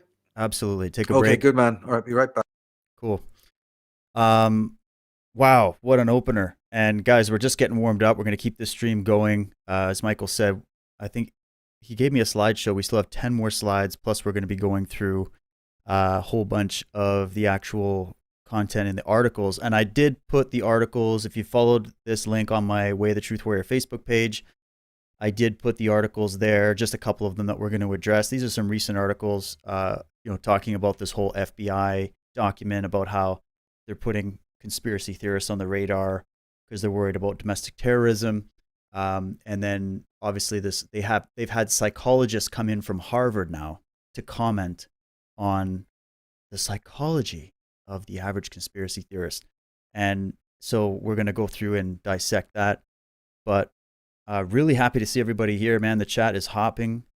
I should scroll. Oh my goodness. You guys you got a little side conversation happening. Love to see it. Welcome everybody. And the BB blog is saying, thanks very much. Oh, you're very welcome. This is a passion of mine. And I know I have a lot of friends and family of my own that will always look sideways at me because I cover these types of subjects. And I'm totally fine with that. And it's all good. But I'll tell you this. Before you try to take shots at somebody, you should hear them out. That's what I try to do. And I've done that on both sides of these arguments when it comes to all of these things. I've spent countless hours listening to debates, listening to mainstream articles, reading, what's his name, Jonathan Kay, or whatever the hell, who wrote the book on how conspiracy theories are all crazy, and all these people. I read just as much of their stuff as I do the alternative thinkers, because I know there are valid points on both sides when it comes to looking at this. But the one thing that always gets left, and even by people that are out there, let me just pause for a second. the whole Epstein thing, okay? I'm not going to get into the details of the case, and nobody really even knows. But when it first started coming out, all these alternative thinkers and commenters and people from the mainstream, people from different circles were commenting on the Epstein case. And I think pretty much everybody thought it was a conspiracy. Correct me if I'm wrong. Like pretty much everybody, even celebrities were tweeting about it. Trump was even saying stuff about it. We had commentary in the news here in Canada about it. I was talking to lots of friends people who they don't really look into any of this stuff. And they're like, yeah, that seems a little suspicious. I think there's something going on with this Epstein thing. And there was one comment that stood out from all these commenters on this subject. And that is, well, I'm not really much of a conspiracy theorist, or I don't really believe in those conspiracy theories. However, in this case, I think it could be. And I'm sitting there going, you know what? It doesn't matter if you believe in conspiracies. Conspiratorialists believe in you, not having the brain cells to rub together to go and actually look at the facts and look at it from a very objective point of view and discover what's true. And as Michael was saying, to go through that process of negating what's not true so you can find out what's true. Now, with a lot of these specific instances, and that's not what Michael and I are going to be here to cover. And I don't spend a lot of time covering those specific things. Oh, did they kill Princess Diana? Who killed JFK? Is Bigfoot real? All this kind of, they're fun. There's stuff that I do. There's even shows that I'm a part of that cover some of these things. And I think it's fun. And that's like a hobby, but it's not even something that I'm as committed to. This type of information, the real shit, the real stuff that'll keep you up at night, the real facts of history, the criminal history of mankind that would blow any sense of the ponies and rainbows mentality that we see running around right now of just, if we just all get together and start singing in a circle and doing more drumming and doing yoga on the lawn of the parliament buildings or lighting fires and all this stuff. If we just did more of that, the world would just come together and be one. No, we're talking about the real stuff here. And that's what I've always wanted to know. I've wanted to know the truth, not the truth I want to be true, not the truth you want to be true, the truth as it is. And when you go to that path, I'm sorry, you're not going to be here for very long before you start to develop a conspiratorial mind, because you realize humans are conspiratorial by nature. It's part of our psychology, as that guy was pointing out, except he was trying to spin it the other way. That same psychology can be easily flung back in their own faces to say, no, listen, this is nothing new. Like, you can go back through, if you just open up some history books and study them for more than a few minutes, you'll realize that we have different groups with competing interests that are willing to cheat. God forbid people are willing to cheat in order to win the game. Is that so hard to talk about? Is that so controversial? Is that the thing that's making everybody squeamish when they're talking about legitimate conspiracies? Like, well, I don't want to be shunned by all of society and lose my 2 million YouTube subscribers by saying that I believe in a conspiracy. I'm not actually a conspiracy theorist, but in this case, I think there might be something else to it. And that's what makes me sit back and go, what the hell? You sound ridiculous. You sound worse than your enemy. It's unbelievable. It's like every single day. I went to CBC, which is it's like Canada's CNN. And by the way, CBC gets government funding thanks to Trudeau. But anyways, you scroll down and they have all these articles. And one of the articles and one of the commenters in there was from the CBC in Canada.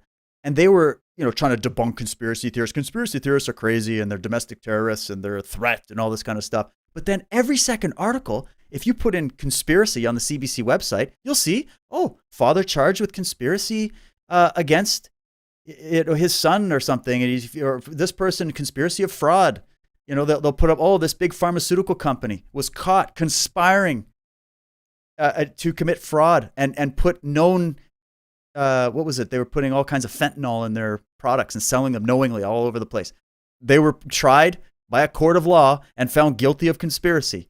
So on one hand, the same agency is sitting there going, well, you're capable of conspiracy, and some big CEOs are capable of conspiracy, and some of these people over here are capable of conspiracy, but those crazy conspiracy theorists are just a bunch of tinfoil hat wearing schizophrenics. You're like, oh, come on. Like, seriously? So when you see that cognitive dissonance and when you see them putting it up in your face, you have to know they're not that dumb. They know what they're doing, and there's something more to it. So anyways, that's my little rant. Welcome back, Michael. If you had any comments, throw them at me, or if you want to continue with the slides, let me know what you want to do next. Yeah, we can go to the slide. It's just, but what you said is so correct. It's a new blood sport. It always has been, right? Yeah. It's not against conspiracy people. It's about outsiders. Right. It is territorialism. It is academic grandstanding. They've got the, credential or whatever. So then you get into their psyche. You do a Columbo on them. You go to people of higher credibility. Just one more thing. Yeah, just Columbo. one more thing. Right? Don't let them off the hook. You do this. You go to people of illustrious credentials, people from the inside, people who have written the memoirs and the journals, the books exposing the conspiracy. And once, like I said, once you've done that, you are absolutely sovereign. No force on earth. And they know that now more and more people, right, are doing exactly this. They're afraid of us, right? They're afraid of those people turning to this great wisdom, which has been happening more and more. And so there's many, like you say, many ways of naysaying you. By, as I said, trying to limit you to some sort of subcultural group, and then you sort of do feel a bit like, oh, maybe I'm a bit, yeah, I'm kind of lonely, it is a bit difficult to be an outsider. See, so they hope that they can waylay you and make you change your mind, but the thing that needs to be done is what we're really doing here, which is then to take on their critiques, word by word, and basically try to show how utterly disingenuous what they're about, what they're doing is. So, maybe you can turn to the first slide. These will be from the 2 articles you sent me.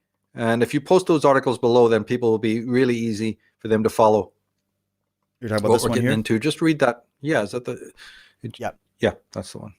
In January, YouTube announced it would gradually start reducing recommendations of borderline content and content that could misinform users in harmful ways. It's censorship, right? Everybody should be able to see that. There's not one person listening to us. If they're really reasonable and if they're sane, they should see that now what has happened is censorship of the worst kind has been authenticated. That's from those 2 articles. This is from the most trending stuff. Learn how to deconstruct and decode what they're saying. Yeah, this is one of the articles here from Science Alert, talking about these are the kinds of people who are more likely to believe in political conspiracies. Mm-hmm. Go to the next slide, because you'll see something very interesting now. Go to that second one and just read it. The good thing is people can do this on their own by proactively seeking out and exposing oneself to information and perspectives that challenge their beliefs. One stands to gain a more objective and credible understanding of the world. Well, there you go. Go back to the first one again. That's the same people. Look how they contradict themselves. In this related article, read that again. In January, YouTube announced it would gradually start reducing recommendations of borderline content and content that could misinform users in harmful ways. Is there something missing that Tsarion needs to further underline? There's only 2 articles. There can't be that many words in those articles, and they're already. This is the final statement. What you just read there is the final paragraph. This one? No, not the one you read now, but that second slide is the final paragraph. So the first part contradicts the latter. First, they're telling you to avoid knowledge that they don't authenticate, and then their final recommendation is ever so glorious, ever so diplomatic and generous of them to admit that you need to go and do research of your own. Well, which one fucking is it then, you intellectual assholes? Exactly. Right, these are the ones with the fucking parking space at Cornell. Yeah. They're so full of themselves, they can't even write. Also, in that statement, how would we put it? Almost everybody who has an intellect already does what they're talking about. Go read it again. Read that halfway through that second quote. The second one there.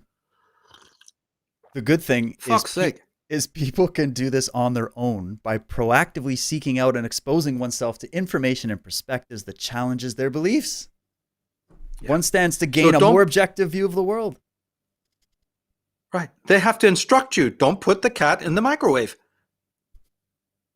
Right. I think I understand. People already do this. As it's called a natural program. From school onwards, from your parents' insistence to learn more, from a natural tendency of consciousness, they're trying to get behind it and force you to do it. What kind of fucking, this is called the ivory tower mentality of people who've been spinning around the room in their intellectual ivory towers, who've forgotten the basics. Yes, people do learn and people do develop without any books or assistance or any schools. That's how we got to where we are. So don't you see then what's really hidden? Why I started with these two slides is this. Don't you see that what is hidden behind their stupid fucking facile rhetoric is the prohibition against, or let's say it more clearly, they're pathologizing a natural capacity. When they've got to explain what you should do on this parental, big brother, right, authoritarian mode, they're actually saying that that which is natural to you, a natural capacity, is to be pathologized. That's the hidden message behind it. What's the subtextual meaning? Obviously, it should be clear that from statements like that, they are setting themselves up as the dictators. It's purely Orwellian dictatorship. Because don't you see by that comment that they are setting themselves up to say to you, we have to tell you what is enough learning and what isn't. Go back to the first one and read it, just to make this point. It's crucial.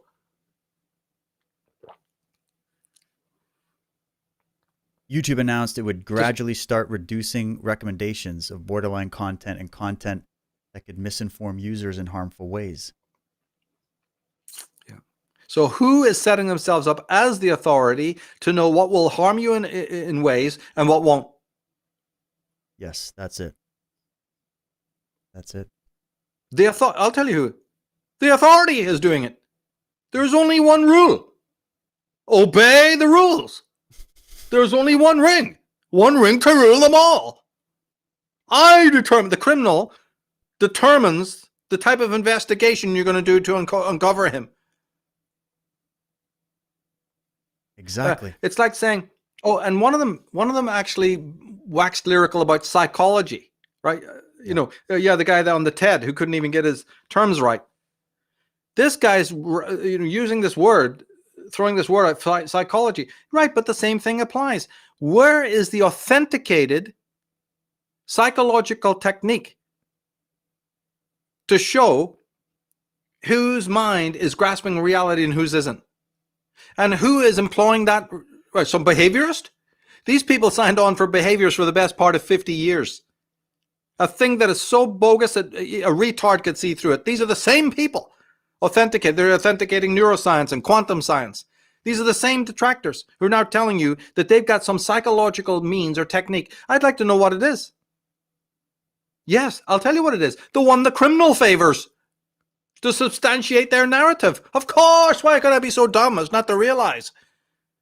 They are the authority. They are the government. Right? They will tell you what there is to believe and how much of it you shall believe at any given time. How wide the doors of your mind will be open this day and what the rule is tomorrow. And we've got psychological tests. And they're meant to scare you with these terms. Like I said, they come up with their own talismanic terms. You see, to make you think that, oh my God, I'm having my, knuckles wrapped. How I dare think out the box. And you see, the crazy thing is, they actually do have a manual. It's called the DSM. It's the 5th version of the volume that will do exactly this, to pathologize the whole of normal behavior. Predicted by Freud, predicted by Jung, predicted by Thomas Szasz, and every of the greatest minds with degrees up the gazoo. Far more eminently qualified men than these twogs. Far more eminent. They knew it was coming down the tubes. It's the Orwellian state. It doesn't mean that psychological test has any meaning, especially if it was dreamed up with by psychological constitutional inferiors. If a psychological recalcitrant, recidivist, or regressive came up with the test, it doesn't authenticate the test. And just because it's got the stamp of approval of every Ivy League college in the world still doesn't mean it's legitimate at all, because in 10 years it'll be thrown out again. If you've studied the history of any of these sciences, you'll know that every 5 years they had to redact the whole goddamn thing. The edifice was so fucking porous. Go to the next one. The third one. Oh, yeah, this one. People who overestimate their political understanding. That's what they're accusing us as. The findings suggest, so they're talking about this study they did. The findings suggest that people who overestimate their political knowledge are more likely to live under the illusion that specific individuals or groups are conspiring to influence global decisions, events, and outcomes. Yeah. So again, it's a natural tendency. It's a natural tendency to say, up Periscope, I want to look at what I see around me. And I want to rationally discover, see, the chorus of voices, the madness and the cacophony is not in the people they're talking about. It's in them and their media. You said this earlier yourself. Yeah. It's a response. Conspiracyism, or the conspiratorial mindset, is a mindset that is trying to make sense of insanity. But the insane are ruling the institution. They are more mad. Right? And it's an argument that only stands if you pathologize natural capacities. It's just as simple as that. There's no easier way to say it.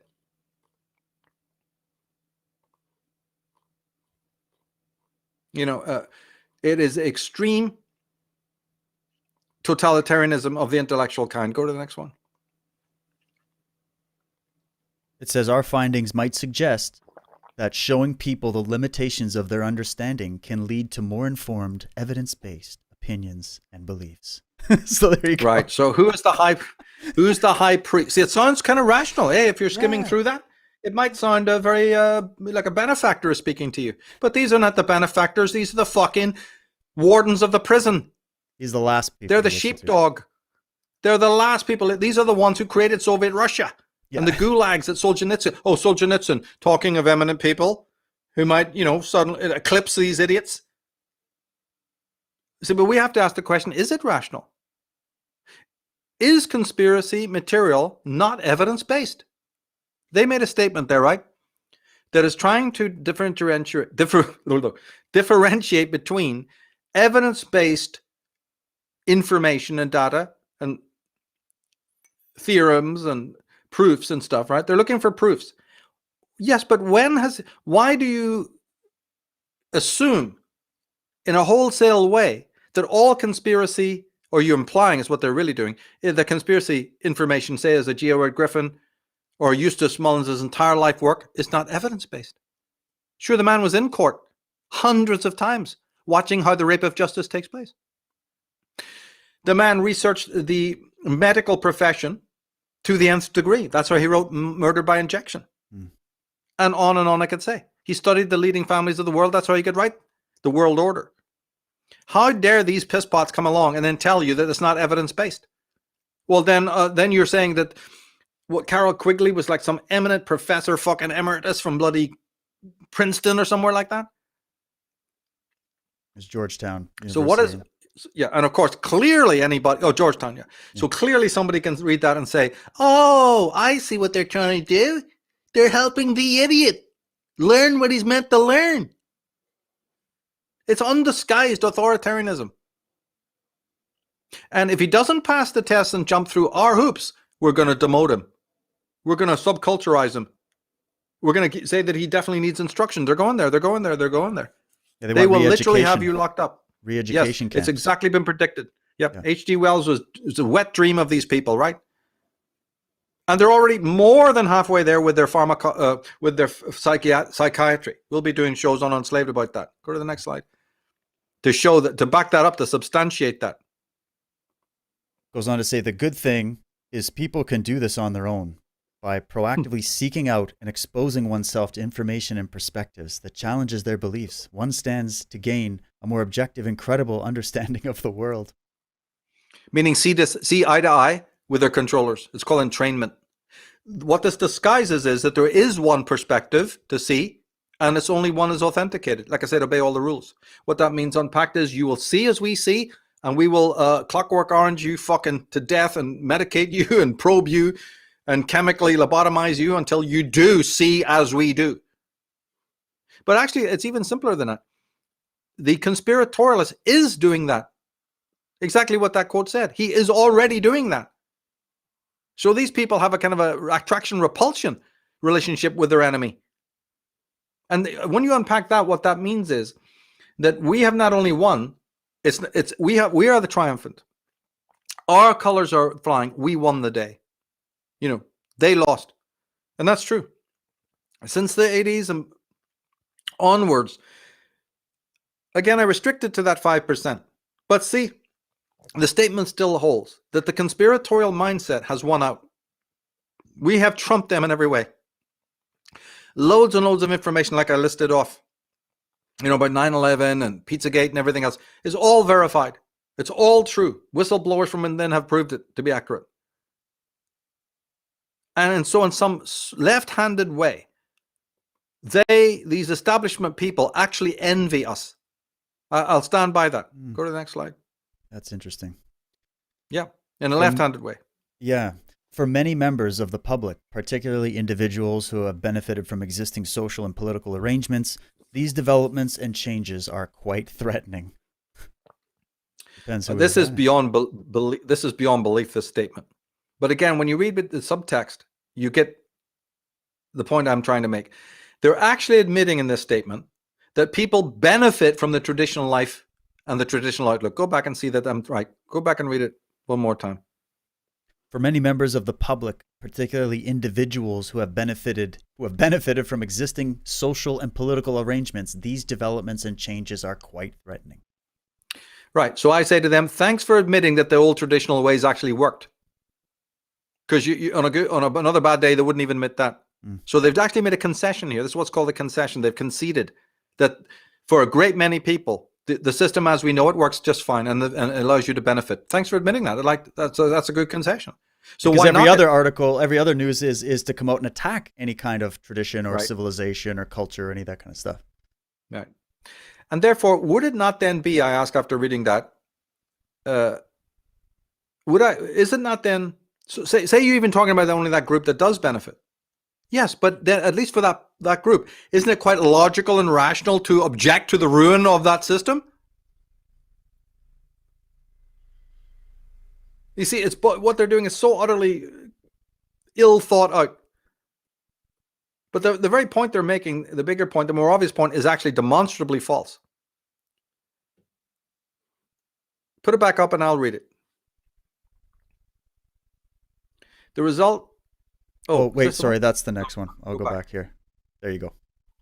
Yeah, for many members of the public, particularly individuals who've benefited from existing structures, right? These developments, the ones that they're talking about that discohese people and confuse people and bamboozle people so they've got to become conspiracy theorists. No, they're admitting here that there was a benefit. But they do this by contrasting it with modern discohesion in society. You can come back to me, right? They put this, they're desperately, the way I read it anyway, is that they're desperately trying to repicture in their own psychotic way history. Where there was this traditional, fixed, patriarchal,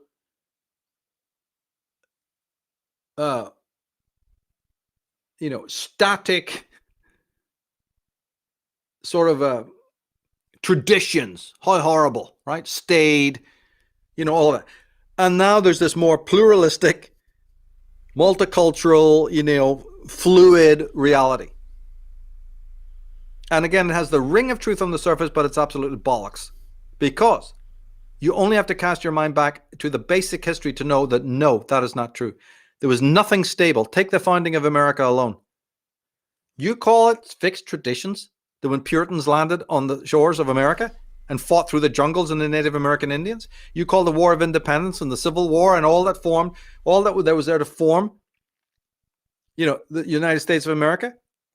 the Mexican wars and the War of 1812 and Christ knows what else, and all the fighting of disease, you know, and the setting up of the docks and all the rest of it, and all the multicultural fighting that was in, you know, in those years, and the building of the great city. What the hell is fixed about that? In the past, the past was more troublesome than anything they say in their articles about now. Go back and read it. They're trying to tell you that our society is much more fragmented and that destabilization is the reason for conspiratorialists to arise. False. The history, as we go back further, is more and more fragmented, not less. Much more destabilized. Poverty was real poverty.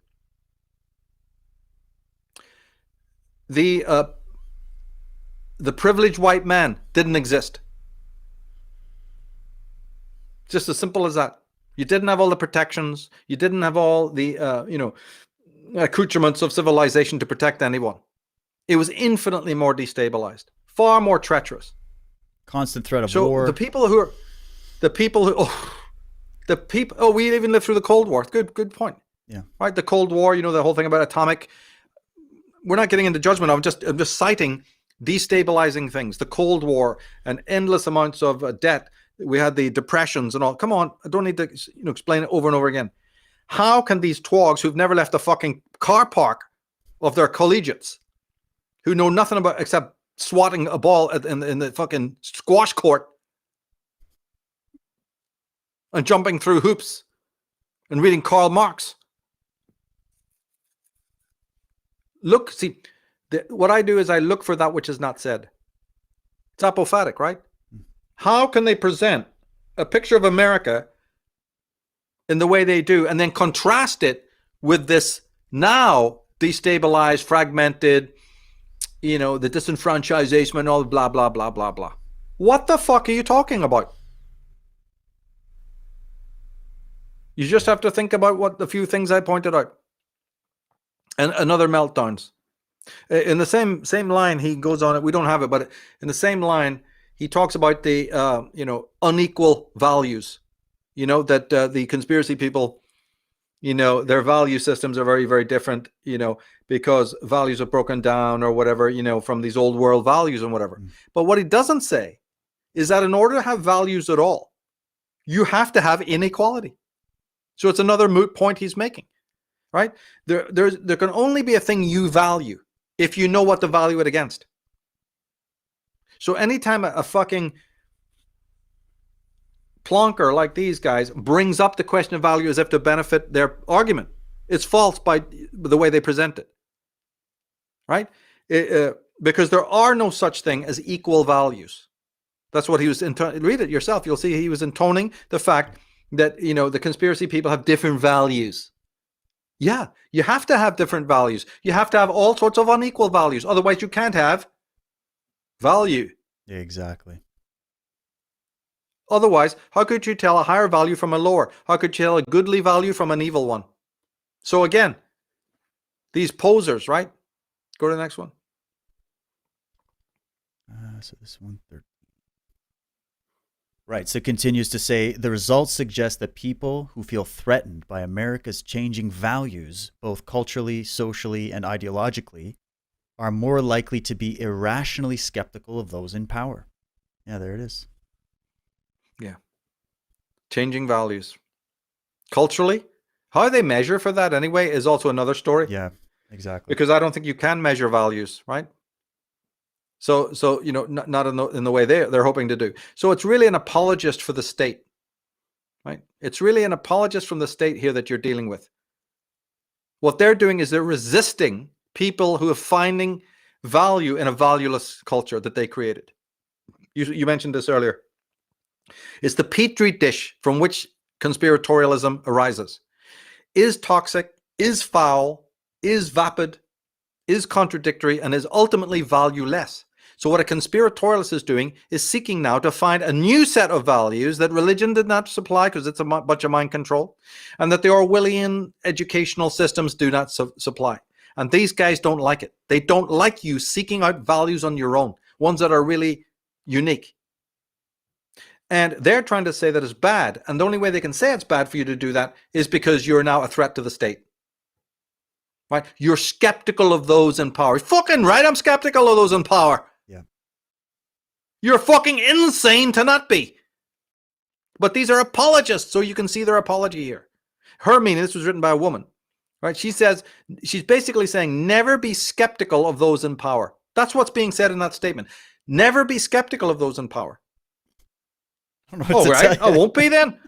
Let them go on undermining the whole of America and undermining me. I won't say a word, and I'll go to the slaughter without a murmur. The people who realize agent provocateur, fifth columnist, right? Apologist for the state. They've got to realize what's going on, and the media is the greatest. David Rockefeller thanked them. We'll dig out the fucking quote and put it there. It's in my Atlantis book. I've used it multiple times. Thank you to the Washington Post and the press. He's at a press conference. Thank you for doing the bidding of your fucking masters, your sadomasochistic masters, so that we could move forward with our socialistic agendas, while you distracted everybody with love scenes and car chases and other shite. They're doing the same today. It didn't, just because he made that speech doesn't mean he wrapped it up. He didn't say we're over now, we've done it. It's continue as continue the process. Maintain. Well done. Carry on, lads. Go to the next one. We found that when one... This is a quote from that vitriol. Yeah, this is a quote from that vitriol character. His last name is actually Vitriol. That's hilarious. Okay, so we found that when one feels that society's fundamental defining values are under siege, Vitriol says, it is a strong predicator of a general tendency towards conspiracy thinking and endorsement of both ideological and non-ideological conspiracy theories. Right, so what is ideological then? What is ideological? And actually, it's completely wrong anyway. But it's wrong in this state that the conspiracy theorist's reaction isn't against what he says it is. It's against him. It's against the establishment. They're the ones besieging us. He's a spokesman. He says under siege, right? Values are under siege. Let's take a wild fucking guess and find out who's besieging our values. It's called the establishment. Exactly. If you can ever catch anyone of any of them from the dawn of time upholding the people's value. What did Tolstoy say again? You saw it in the beginning. The government is an institution that does violence to the rest of us. Find me an example where it held up rational, logical, human values. This man is insane. He's going to end up in a straitjacket. We found that when one feels that society's fundamental defining values are under siege, he hasn't found out that they're under siege, but he gets the prime time slots. Your masters are the fucking ones that have put us under siege, you stupid plonker. Go back to the drawing board. You see, but it's entrainment. They've been entrained. Entrained means that, two clocks that are moving on separate, tickers, right? Start going like that in a room. Do you know that actually happens? They can put two grandfather clocks in a room, right? And they're set differently, and their pendulums are swinging totally independently. After a day or two, it is a scientific fact. And I'm not going to get into all the science of why it is. Somebody better than me could do that. They start swinging together. Women, 3 or 4 of them in a room or a commune, and very soon they're breathing and their menstrual cycles synchronize. You think the government's missed that? You think that the fucking people who control your every fucking neuronal movement, right, who control you utterly, have omitted that fact, don't know about it? But the entrainment is with their will, you fucking arseholes, right? You are like that, with their will. And sometimes it breaks down. The wheel comes off. Well, they got to set the clocks again, right? They got to create the environment and the electromagnetism and the gravity and all to get you back in the entrainment. And certain things, just natural things, there's a natural instinct of individuality within you. I know it's not very strong, but it is there. Take my word for it. Sometimes, will trigger something that sort of fucks you over. And you start independent thinking, number 6. You become unmutual and disharmonious. So what happens? They got to get you back into entrainment. How come people don't know about that? That's provable fact. And Charles T. Tart, far more eminent than they are, and Rupert Sheldrake, need we say it again, far more academically eminent than they are. And I could add Ian McGilchrist and a whole line of other people, Robert Lanza and all the rest, goes on and on and on, have proven it. Bruce Lipton we had on the show, right? Others have proven it without doubt. This entrainment actually exists. What about even the Milgram experiments? I mean, they've invested all kinds of money, the CIA and the NSA and these intelligence communities. They got these Dr. Jose Delgado type guys. They got all these guys. Jim Keith goes into this in his book about mind control. And they sat people down. It's the whole electrode thing where after a certain amount of peer pressure, someone will actually hit the buzzer on you because they're told to. Like, it's like... It's something out of a science fiction movie, yet they invested money in. Do you think they just kind of wrap that up and put it in a classified file somewhere and they never use that shit against you? Are you kidding me? They're using it constantly. Jesus. The ASH test. That's what the Milgram and the ASH, right? Right. Institutionalization. That's entrainment. And entrainment is the order of the day. So when a conspiracy person puts the focus on that, as many of the genuine ones do, that's fascinating. But you'll never hear anything that we're talking about revealed by these people. And so I'm telling you that they envy us. The research is of such profundity of kicking through the doors of religion and institutionalized organizations of education, of all sorts of subject matter, hidden secrets, you name it, all that stuff that comes under the good conspiracy. These people are in deep awe of it. And attraction, repulsion. They wish they could have done it. They wish the mainstream. In fact, I predicted many, many years ago, and I've proven right, that the mainstream would systematically trawl all the conspiracy movement and start putting it out in the mainstream. The people who've been following my work religiously for years know that I've said that multiple times. And I meant it then, and I was proven right. Go to the next one. See more of their duplicity. The research is supported by the previous studies that have linked conspiracy theories and narcissism, which is a grandiose view of one's own talents and one's place in the world. Jesus, who's the narcissist? Now, this is where they made... Yeah, but they made a big mistake here. Remember I told you that every time they dip into psychology, narcissism is a term used in psychology. Right. Every time they dip into psychology to ratify establishment ideology, it doesn't serve them. His master should have told him, don't use psychology. Because first of all, narcissism it's not incorrectly defined, but it's very poorly defined there. So again, the term narcissism, which really alludes to a condition of self-loathing or self-hate, isn't defined properly. When it is, he is identifying it with its fallacy, which is love, self-love. You see that? Go back one more time and read it. He's equating just the last part even. Conspiracy theories and narcissism. Yeah, which is a grandiose view of one's own talents and one's place in the world. That's half false. Because he is equating narcissism with a false, traditional, authenticated, and wholly false premise that narcissism is akin to self-love. He calls it grandiosity. But it's wrong. Anyone who really knows the truth, and I'm talking about the men who really studied and the women who studied true narcissism, the ones who studied it, and this includes Dr. Hare and Checkley, but others before them, they absolutely know, Martha Stout, that it's akin to self-hate. I mean, that's just a fact. You can't doubt it. He doesn't mention that. So he's misdefining. This is the way they do this rhetorical sophistry. He misdefines a condition and then links that misdefined condition with conspiracy people to demonize them. Yeah. But that would mean that you would now have to prove. See, here's the thing you have to do to prove them wrong. You would have to show that he has actually gone around and done a test to show that every conspiracy aficionado is self-hating. Well, we know that's impossible. It's not even a test you could do. So again, as I say, is negated. It's pointless. But he doesn't mind that it's pointless. He just wants to get you to associate conspiratorial thinking with narcissism. There is no such connection. However, the only connection that there is that this word narcissism works talismanically, like we mentioned earlier. It is one of these words that you can defame anyone, anytime with.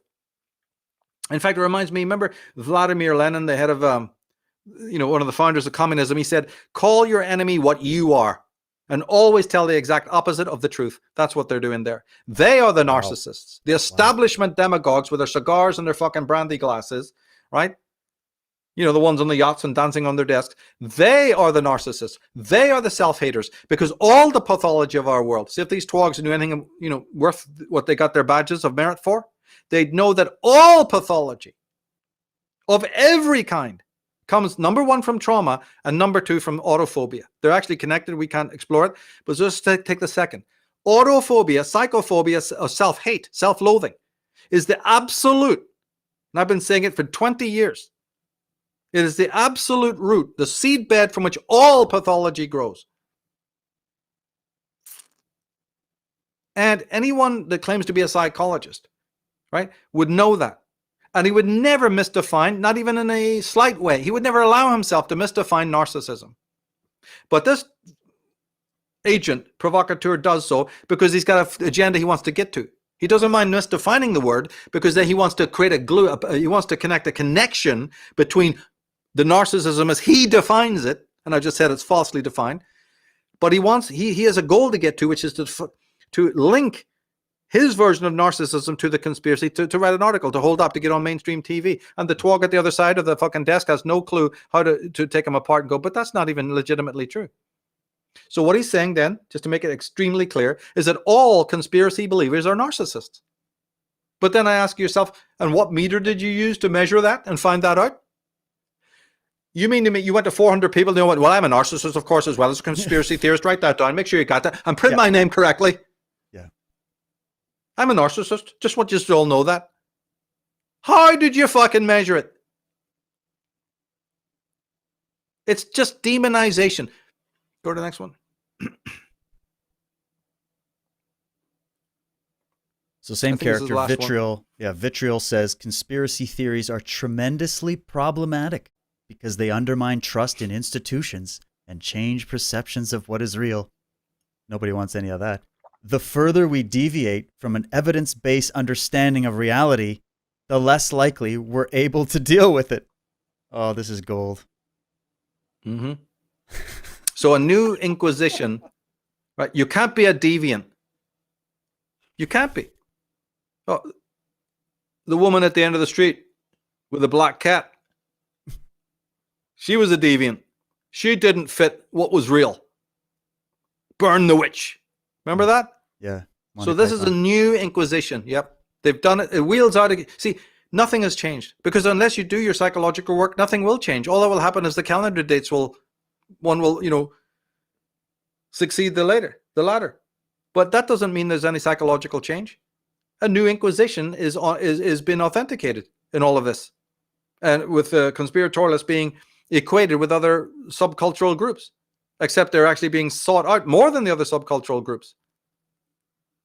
And then we have to say, okay, if I agree with these people, how are we actually to deal with them? And as Thomas Sass says, always a certain population, the poor, the weak, the lonely, single mother, in early days it was mothers with children or the poor. You take a section of the public, lepers, it doesn't matter, malcontents, depressives, and you use them to pillory them. Basically the idea is that they're going to crack down. But first they have to identify an enemy. Who are the new witches to burn? Where's the new witch hunt? Where's the next mob rule? So, the weakness or the main failure in these articles is that they express the views, right, of people with degrees and credentials who are perfect idiots. They're institutionalized. They've jumped through the hoops. It is their vision of the world that is limited, prejudiced, biased, narrow, and toxic. They are the consummate narcissists, using the classic narcissistic rubric of blaming everybody else, right? A neurotic and a psychotic are linked. It's just a scale, right? But the neurotic is still healthy to the degree that they're still looking for the reasons for why they are depressed, unhappy, jaded, suicidal. There's still a voice of the conscience working to say, a question, why is it this way? Why am I this way? I just feel so depressed all the time. And to a certain degree, right, there's a questioning, there's an acknowledgement of the problem, and there's a healthy, or the small h, intent to fix it. By the time the neurotic has moved to the psychotic, there is only one answer to everything that the psychotic feels bad about: other people. Right? So they are now, but secondary to that is that the psychotic not only has no questioning anymore about his condition, other people are to blame.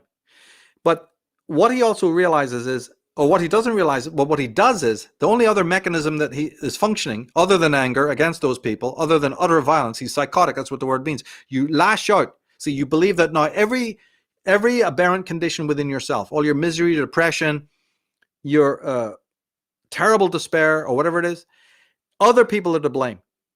But you hide that from yourself by projecting it out. They're the psychotics. So it's an incredible mirror dynamic, right? And this is what's happening with these people.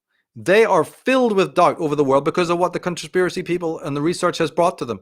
It has shattered their reality. It has undermined and cracked the foundations of their narrow view. And in that state of psychosis, they project psychosis on the enemy. While preaching about us projecting on them, which is, that's the it's exact reverse. And how you prove this is you can prove it very easily by just even going back and looking at these captions.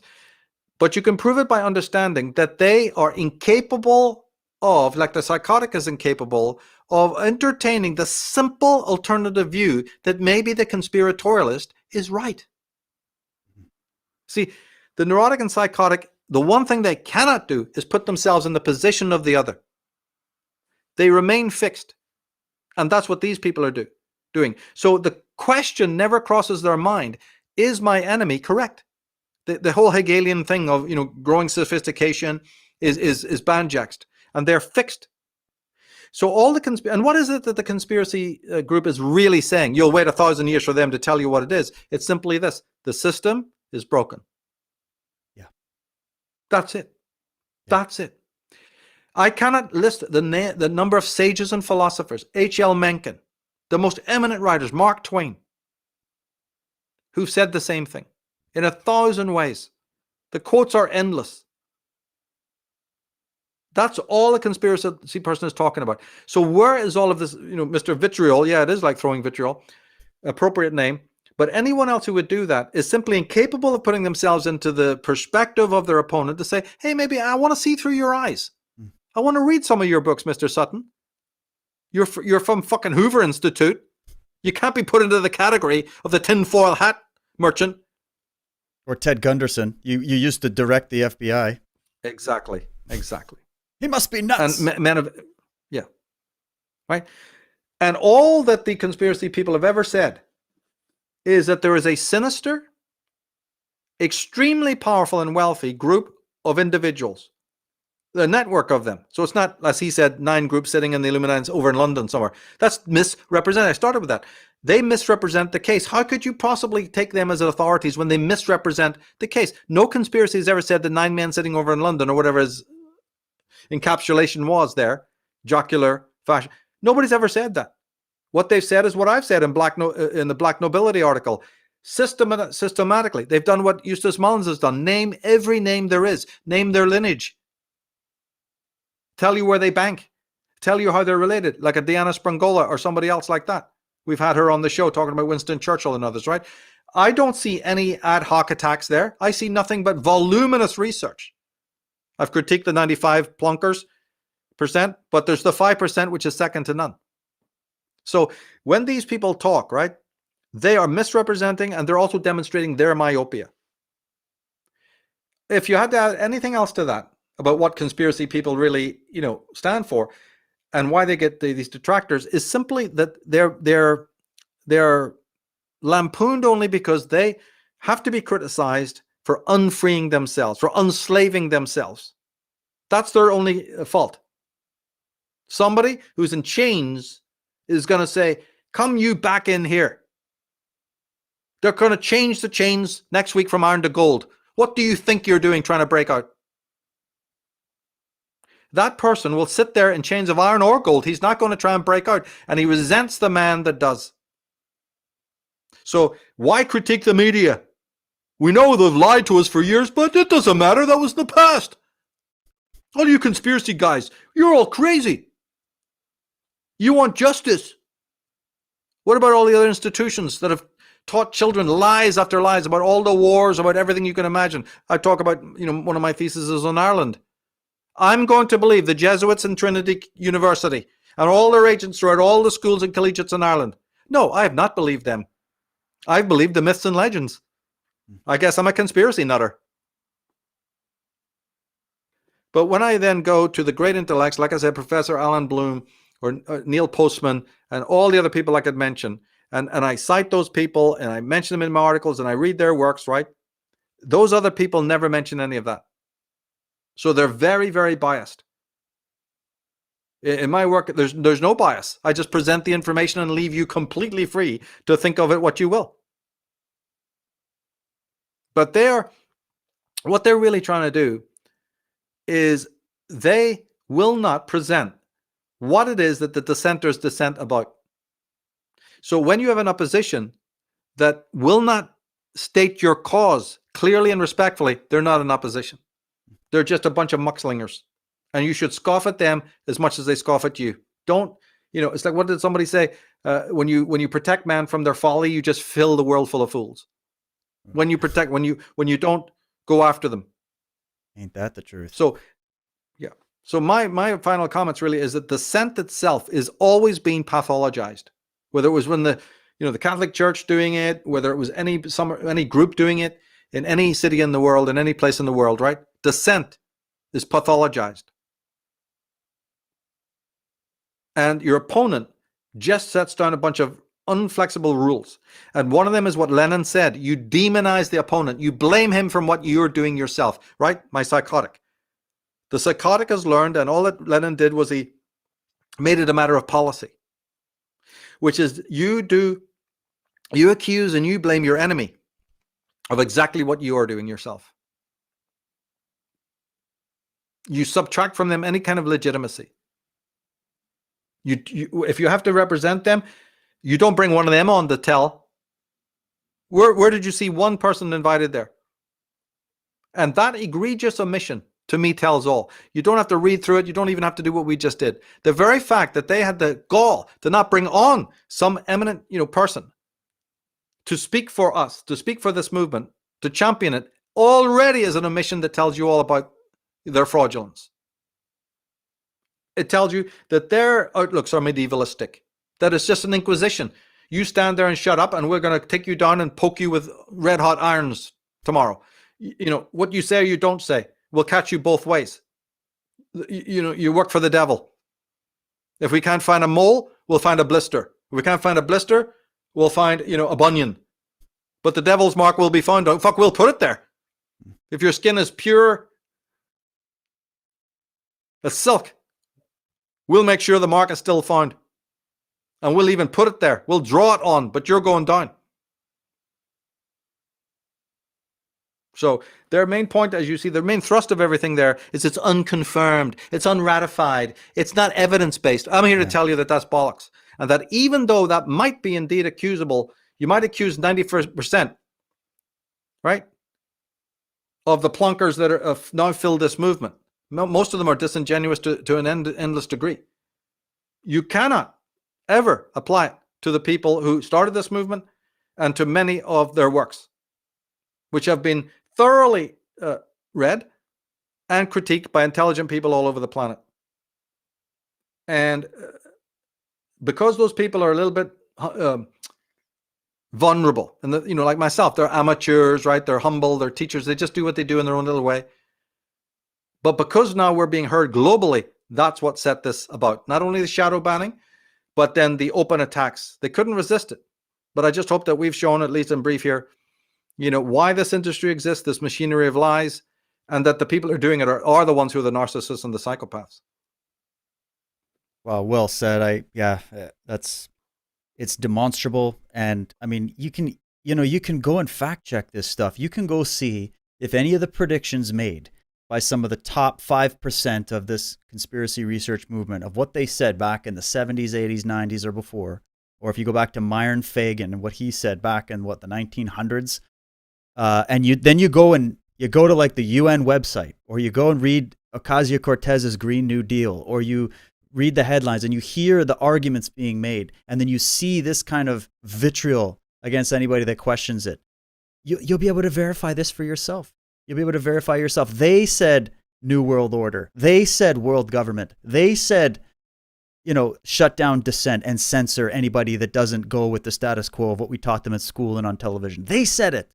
We didn't say it. We're just simply sitting here reading what they said. Rockefeller said, I'm involved in a conspiracy and I'm proud of it. It's like page 404 in his frickin' memoirs. Go get it at Chapters. Go read that. They admitted it. Brzezinski admitted it in Grand Chessboard. Go read that book. If you want to get into the whole climate UN, sustainable development, Agenda 21 stuff, go read their own books that actually said this stuff. Go listen to the Kyoto Treaty in the 90s. Go look at it. Go read it right now. And go and look and see the steps that are being taken, even in your local governments, in your general region, in the world. When they talk about, chaos out of or order out of chaos, or they talk about, you hear this Machiavellian type of stuff, and everybody goes, oh, it's conspiracy stuff. Yeah, just look around the world for 5 minutes, and you'll see that there's nothing but conspiracy happening. And then, what about, this is the one thing we cover endlessly as well on Unslaved, is what about the conspiracy against the biggest minority in the universe, the individual in society? You, the individual. There's no mass group of people. That is an illusion. There are individuals either acting in concert with other individuals or deciding not to. That's all there really is. And that minority of you as an individual, meaning you have the right to your own mind, you have the right to your own thinking, you have the right to private property, you have the right to defend yourself, you have the right to do all these things because you're an individual, right? That's under attack. That's a conspiracy. Even Ayn Rand, who wasn't much of a conspiracy writer or anything like that, said it explicitly. The biggest conspiracy in the world is a conspiracy against the individual. And guess what? She's the most hated philosopher to ever walk around this planet. So just realize that, yeah, go ahead on that one. No, it wasn't even mentioned in the encyclopedias of philosophy. And because her message. Where's the feminists? Why aren't they defending her? Yeah. Right. And that's censorship, just like what we're talking about now. They go after individuality, as you said. We have to understand what their whole agenda is. See, how can you do that? How can you go against the individualist without being a supporter of the opposite, which is collectivism? Right. So so most people listening to us right now and in the world don't know that the crowd is an institution, right. A very deadly one. Yeah. That has never crossed their mind. And the person who tells you that, right, is completely going to be pilloried and misinterpreted. If Nietzsche said it, or Max Stirner, or Ayn Rand, or Nathaniel Branden, whoever, there's many who've said it. Gabrielle Marcel, right? But they're not going to be listened to. They're going to be marginalized. You won't even heard of half their names. So if the collective is an institution, what do you know about it? What mechanisms does it have? What watchdogs does it have?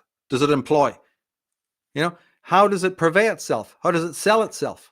What are its exact critiques against the individual? See, we're miles and miles behind. But as I always say, history is the teacher because all of these people have already written about it.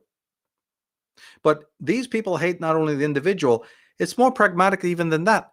By all of this new, looking over the fence and peeping through the keyhole of people like us, these people can't get on with their destructive work. The bully is forced a gang to come and fucking kick his ass. He's being photographed, right? The defenders are here, right? The samurai protectors are here. We're not letting the bully, rule the roost. He's going to be fucking finding himself a fucking, throwing star in the back of his head if he ever tries that again. What's that, right? We are not letting them getting on with their destructive agenda, which is what government's all about. So of course they're going to fight back. Of course they're going to get peeved. Of course they're going to throw some, dust in our faces. See, don't forget also that, as I said, in the anti-literate age, which wasn't that long ago, they could stalk the world openly, like predators and hyenas. They didn't have to hide away like tigers in the long grass that they're doing now. So they sit there and sulk. That's all this is, a one big fucking sulk. Even Thomas Jefferson noted that the media, I can't believe how people sitting reading newspapers every day, I can't remember the exact quote, but it's an actual quote where he says, I commiserate, I'm horrified by the people, they sit there thinking they know something about the world by reading the mainstream media. Thomas fucking Jefferson talked about the dumbing down of people. Why do these guys not, talk about that? Because they're apologists for the state. They've sold themselves out for a parking space, right, and a tenure or whatever the hell it is, to impress themselves. They're the narcissists. And then, with that institution behind them, they go for the low-hanging fruit of people in this movement, and I critique them as well, who've done some shoddy work. I'm half in favor of the critique. If it tightens up, your abs, if it gets you to, be a little bit more aware of what the hell is going on. Because I see tremendous fallout in this movement. I got a whole set of different critiques. We haven't got into that now. Like I said, we have pointed out things that are so relevant to today's world. The very reason why men are being incarcerated, silenced, shadow banned. And still, the pig-headed plonkers that infest this movement can't see further than, this conspiracy or that conspiracy. Completely misinterpreting what's actually going on. Demonstrably. Right, so then how will I find allegiance with those people? I've got the books that can refute them. I've got the evidence. I've got the evidence from inside the corridors of power. But it doesn't mean to these people, because they're partisan. They brought the fucking shutters down. Right? In a way, now, isn't it? What I will. Go ahead. Finish that. I was just going to say, isn't it pearls before swine? Like, is there maybe a legitimate reason why a lot of this information was held behind closed doors that people maybe don't want to admit? Yeah. You see, remember, really, this movement is a very marginal, small movement anyway. It isn't as big as anyone makes it. Right? It started off very small with a few people, and then even just like I say, a smaller group of them really had something worthy to say, but the quality of what they had to say was very great. Now, see, so in other words, I think people who are listening to this who've been into the conspiracy for a while, let's put it this way, slightly differently than we've just done in the last hour or so. There are many people you still don't read and you don't know about. The Antonio Ludovicis, the Bryants, the Arthur Bryants, and so on. I'm going down that road, including the Nathaniel Brandins and the Wilhelm Reiches and all. There's still people you haven't read. So there's still a long way to go in this movement, which is still fledgling. They're trying to clip our wings before we, become eagles. Right? What I've done in my work is presented you with the Ralph Ellis's. That means you start at book 1 and you fucking read the man. That's what it fucking means, by the way. Not fucking flick around, surfing it. That's what it means. And if you haven't done it, then you're critiquable. And I got plenty more reading lists for you. The whole Ayn Rand, the whole Nathaniel Brandon, right? Corpus, and many others that I could mention. And I'm not going to sit here and take any of your fucking bullshit. So don't even sign on for this movement if it's as recreational, you said this earlier, as all the rest of the shit that you've been involved in your fucking life. This is vocational, and you better know the difference. Because if you don't, nature does. And you will end up with the slings and arrows of outrageous fortune hurtling towards you. And that will force you back into lockstep with the conformity. And some of these guys, that are doing this, and others, that's what they're hoping for. They're hoping for a, sort of a return of the regressed person. Just, I've been out there. I tried having that psyche thing. I don't like it. I'm just going back to the crowd. And that also happens. There's psychotic breakdown. There is a regression. There's return to the familiar, right? It happens. And a lot of these people are saying, oh, good lads, good lad. We're going to give you a star for coming back from all them boogaloo people out there. See, so you have to forge ahead. You've got to have Seneca said it, that you have to have the courage to lose sight of the shore if you're ever, of the familiar shore, if you're ever really going to strike out and discover new lands. And that all sounds good to people on paper, but it's not that easy to do, because it means that you have to be your own worst critic. You have to be able to second guess every act of self-deception. Right? And self-deception is the order of the day. We've unpacked it in dozens and dozens of works. You have to be able to, exercise a kind of a introspective quality, in which true feeling is very, very, very important. Anyone who tells you that feeling doesn't matter is a liar and a cheat. Feeling is very, very important because it undergirds, right, your life experience. And it's an essential. Feeling is a much more than, what I'm saying is not the kind of feeling that most people know, which is just some sort of a emotional thing. No, it's a wider bioenergetic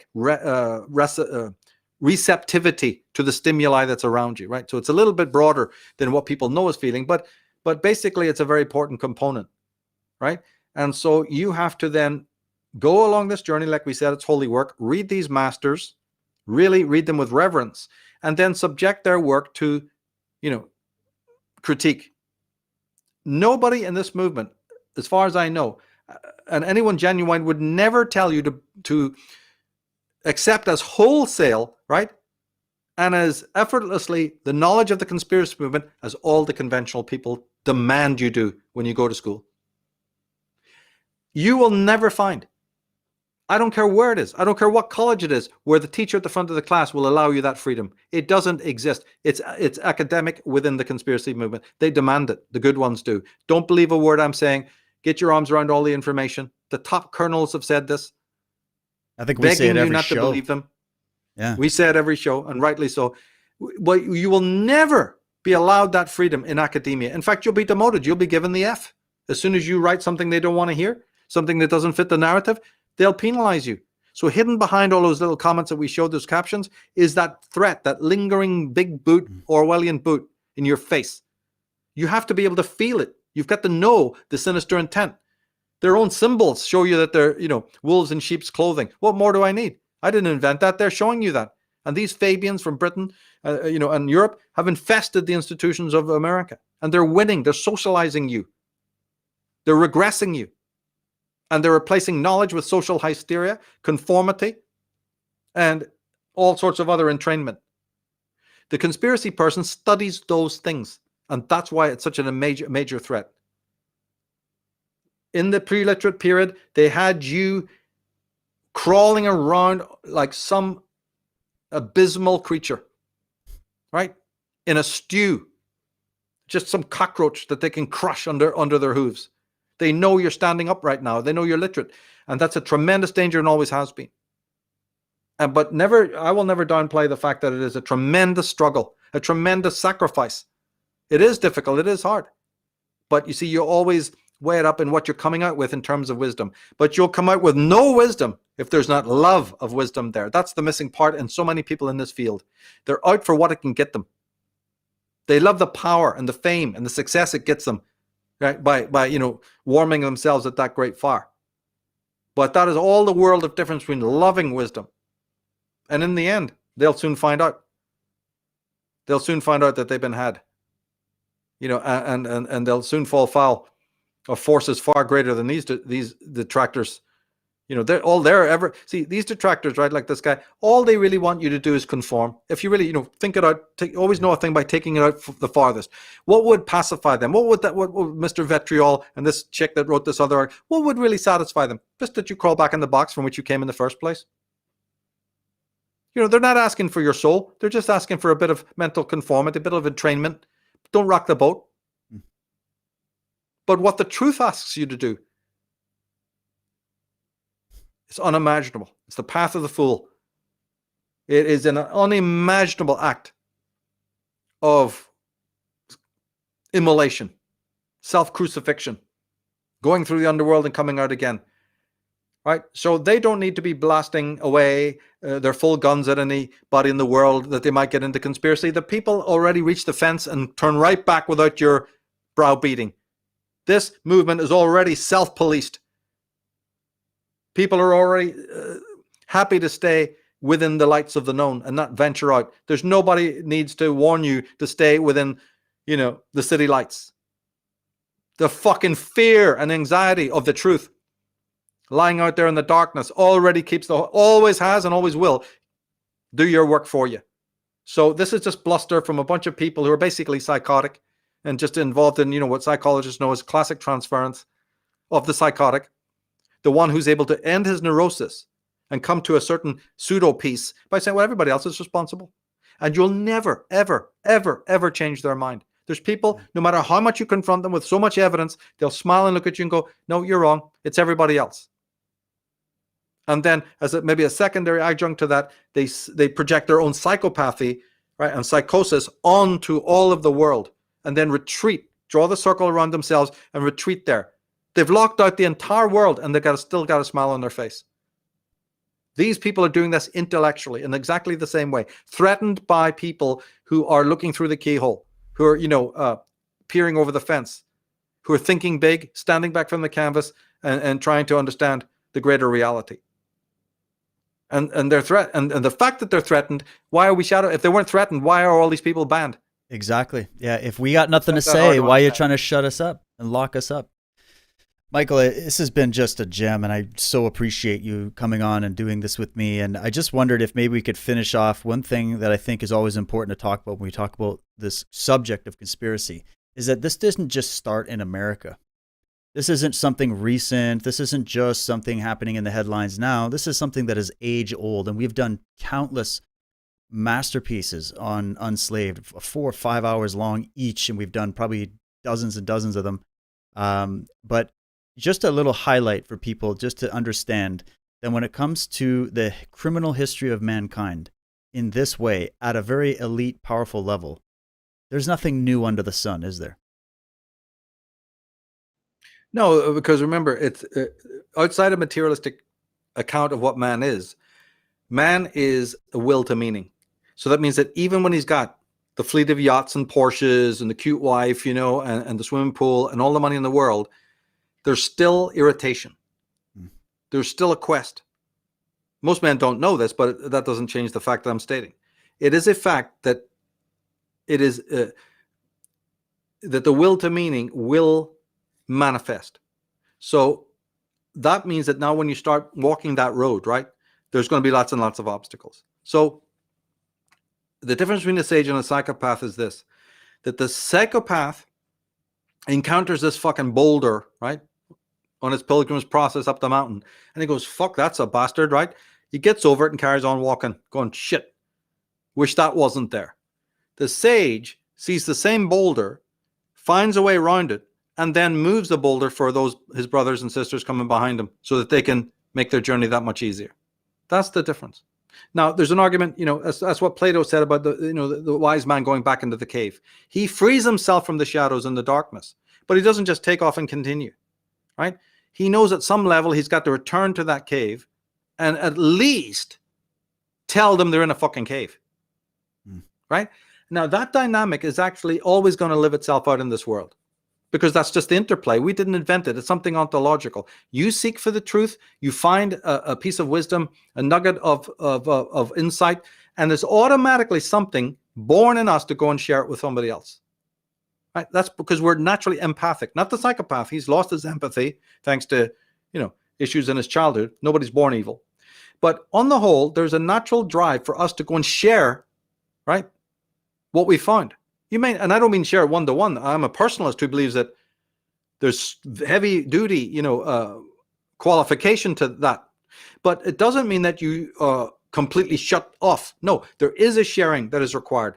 There is a teacher, pupil relationship.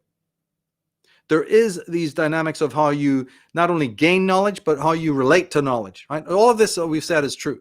But there is also a genuine empathic reaching out to the other. It's inevitable. Because as Hegel said, you're not just conscious, you're self-conscious, right? All animals are conscious, but they're not really self-conscious. And some are, but in a very, very foggy way.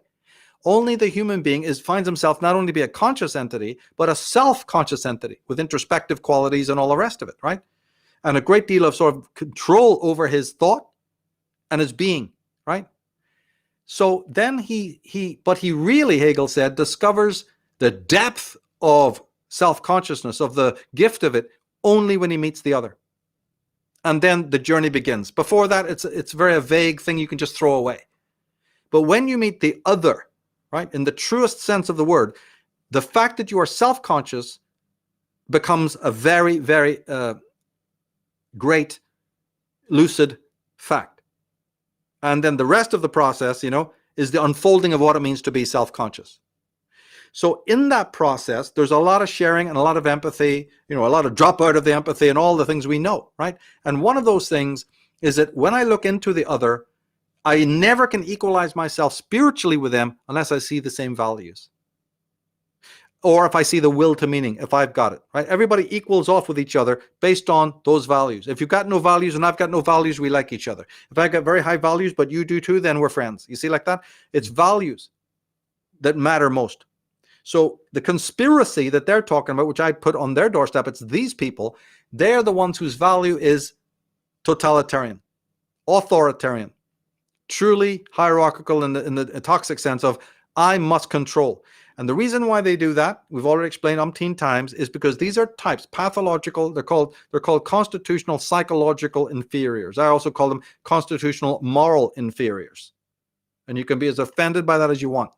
These people are moral inferiors because, and how it works out in general play, right, is that I cannot rise spiritually myself, but I can push others down and feel high accordingly. Right. Now, this is actually going on. The sociopath can only push others down. That's why he joins institutions of religion and science and government that are, the hedonic man does. Those are the ones by which I put the boot on your neck. And then sitting there with everybody else crawling, I now feel high. But that's not high. That's not the real attainment. That's just the imitation of it. The sage frees you from himself and frees himself of you. And only in that level of total freedom does he move forward into whatever. Now, I happen to believe that that's where personalism begins, because no one can define for an individual where his individual road. Truth is a pathless land. So that's where I cut off. I don't make any statements about any paths because there is no path. I'm a disciple of the pathless land. And the freedom, the complete freedom to throw away the compass and be guided by the great ultimate. Any shadow of statement, comment, advice is already in the front at that point, you see, so I don't go there. But I know that the person will be, they'll find themselves and they'll reach their own limit. So to answer your real question is that as long as the will to meaning is there, people will always be in conflict with the ones who have the will to power. And we've just described the will to power as being, I push you down in order to feel high. The sage says, I transcend you to feel high. I link myself to the highest. But in doing so, I'm able to shed, sacrifice, shed, leave, forego, abstain, discover. And the only thing to add to that is that when he picks up those pearls of truth, he fondles them carefully and lovingly. Whereas the psychopath goes, what's that? How much will I get for it? How much is that in open market? Yeah, I'm ready to sell it right away for some other illusion. So it's the sage and the psychopath. And trying to see their commonalities, how much of the road they walk together, and what are their fundamental, dissimilarities. That's what it's all about. And these are the compasses that keep you sane while you're on your own Siddhartha road. Wow, well said. And just incredible information as always, Michael. You always inspire me with the way that you talk about this, and also making this more than just, let's find out who killed who and what palace plot did this and what blew up this building and all that kind of stuff. Like, that's all interesting, but what makes this work unique is that it comes back to the reason of why you're here, the great philosophical questions. So if people are interested in this kind of information, there's a very good reason that our other project, unslave.com, is much more exclusive. It's not something that is broadcast widely. It's something that is it's a masterclass. It's something that is special and it's to be preserved and protected. And it's also what allows us to do this work. So if you want to support us more and get more information like this show, if you loved it, is really just scratching the surface. If you want the full story, head over to unslaved.com and check it out. We're actually in the process of revamping the project, making it even better, introducing new forums and things like that are going to blow your mind. So that's good. Did you have any closing remarks about Unslaved, Michael, or what's coming up very soon we're going to be looking at? A lot of things coming up on catastrophism, continuing my idealism, series. There's a little mini series right now on female psychology based on my Dragon Mother book and all of that. We just started that. So on Sunday, we'll be doing the second of that, which is Exposing the Secret and the Law of Attraction Cult. That's the title. Deeply going into that whole thing. Again, a bunch of gatekeepers who are actually preventing you from true individuation and spiritual development. So we're going to unpack that. And then there's 2 more in that mini series. So lots of great stuff to come. I can't wait. It's going to be great. And you can check out all of Michael's articles at his website, michaeltsarion.com. We'll be filling in the links later once this show is rendered and it's up on YouTube. Please share it. And thank you all for your amazing commentary. I had no time to go through and check everybody's comments, but thanks for making them. Thanks for coming out. I hope you learned something. And as we always say, take it for what it's worth and go and follow this trail yourself. Go research it. Go look at the links. Go look at the sources. Make up your own mind. Don't let the media tell you what to think. And we'll catch you another time here on Truth Warrior. Thanks, everybody.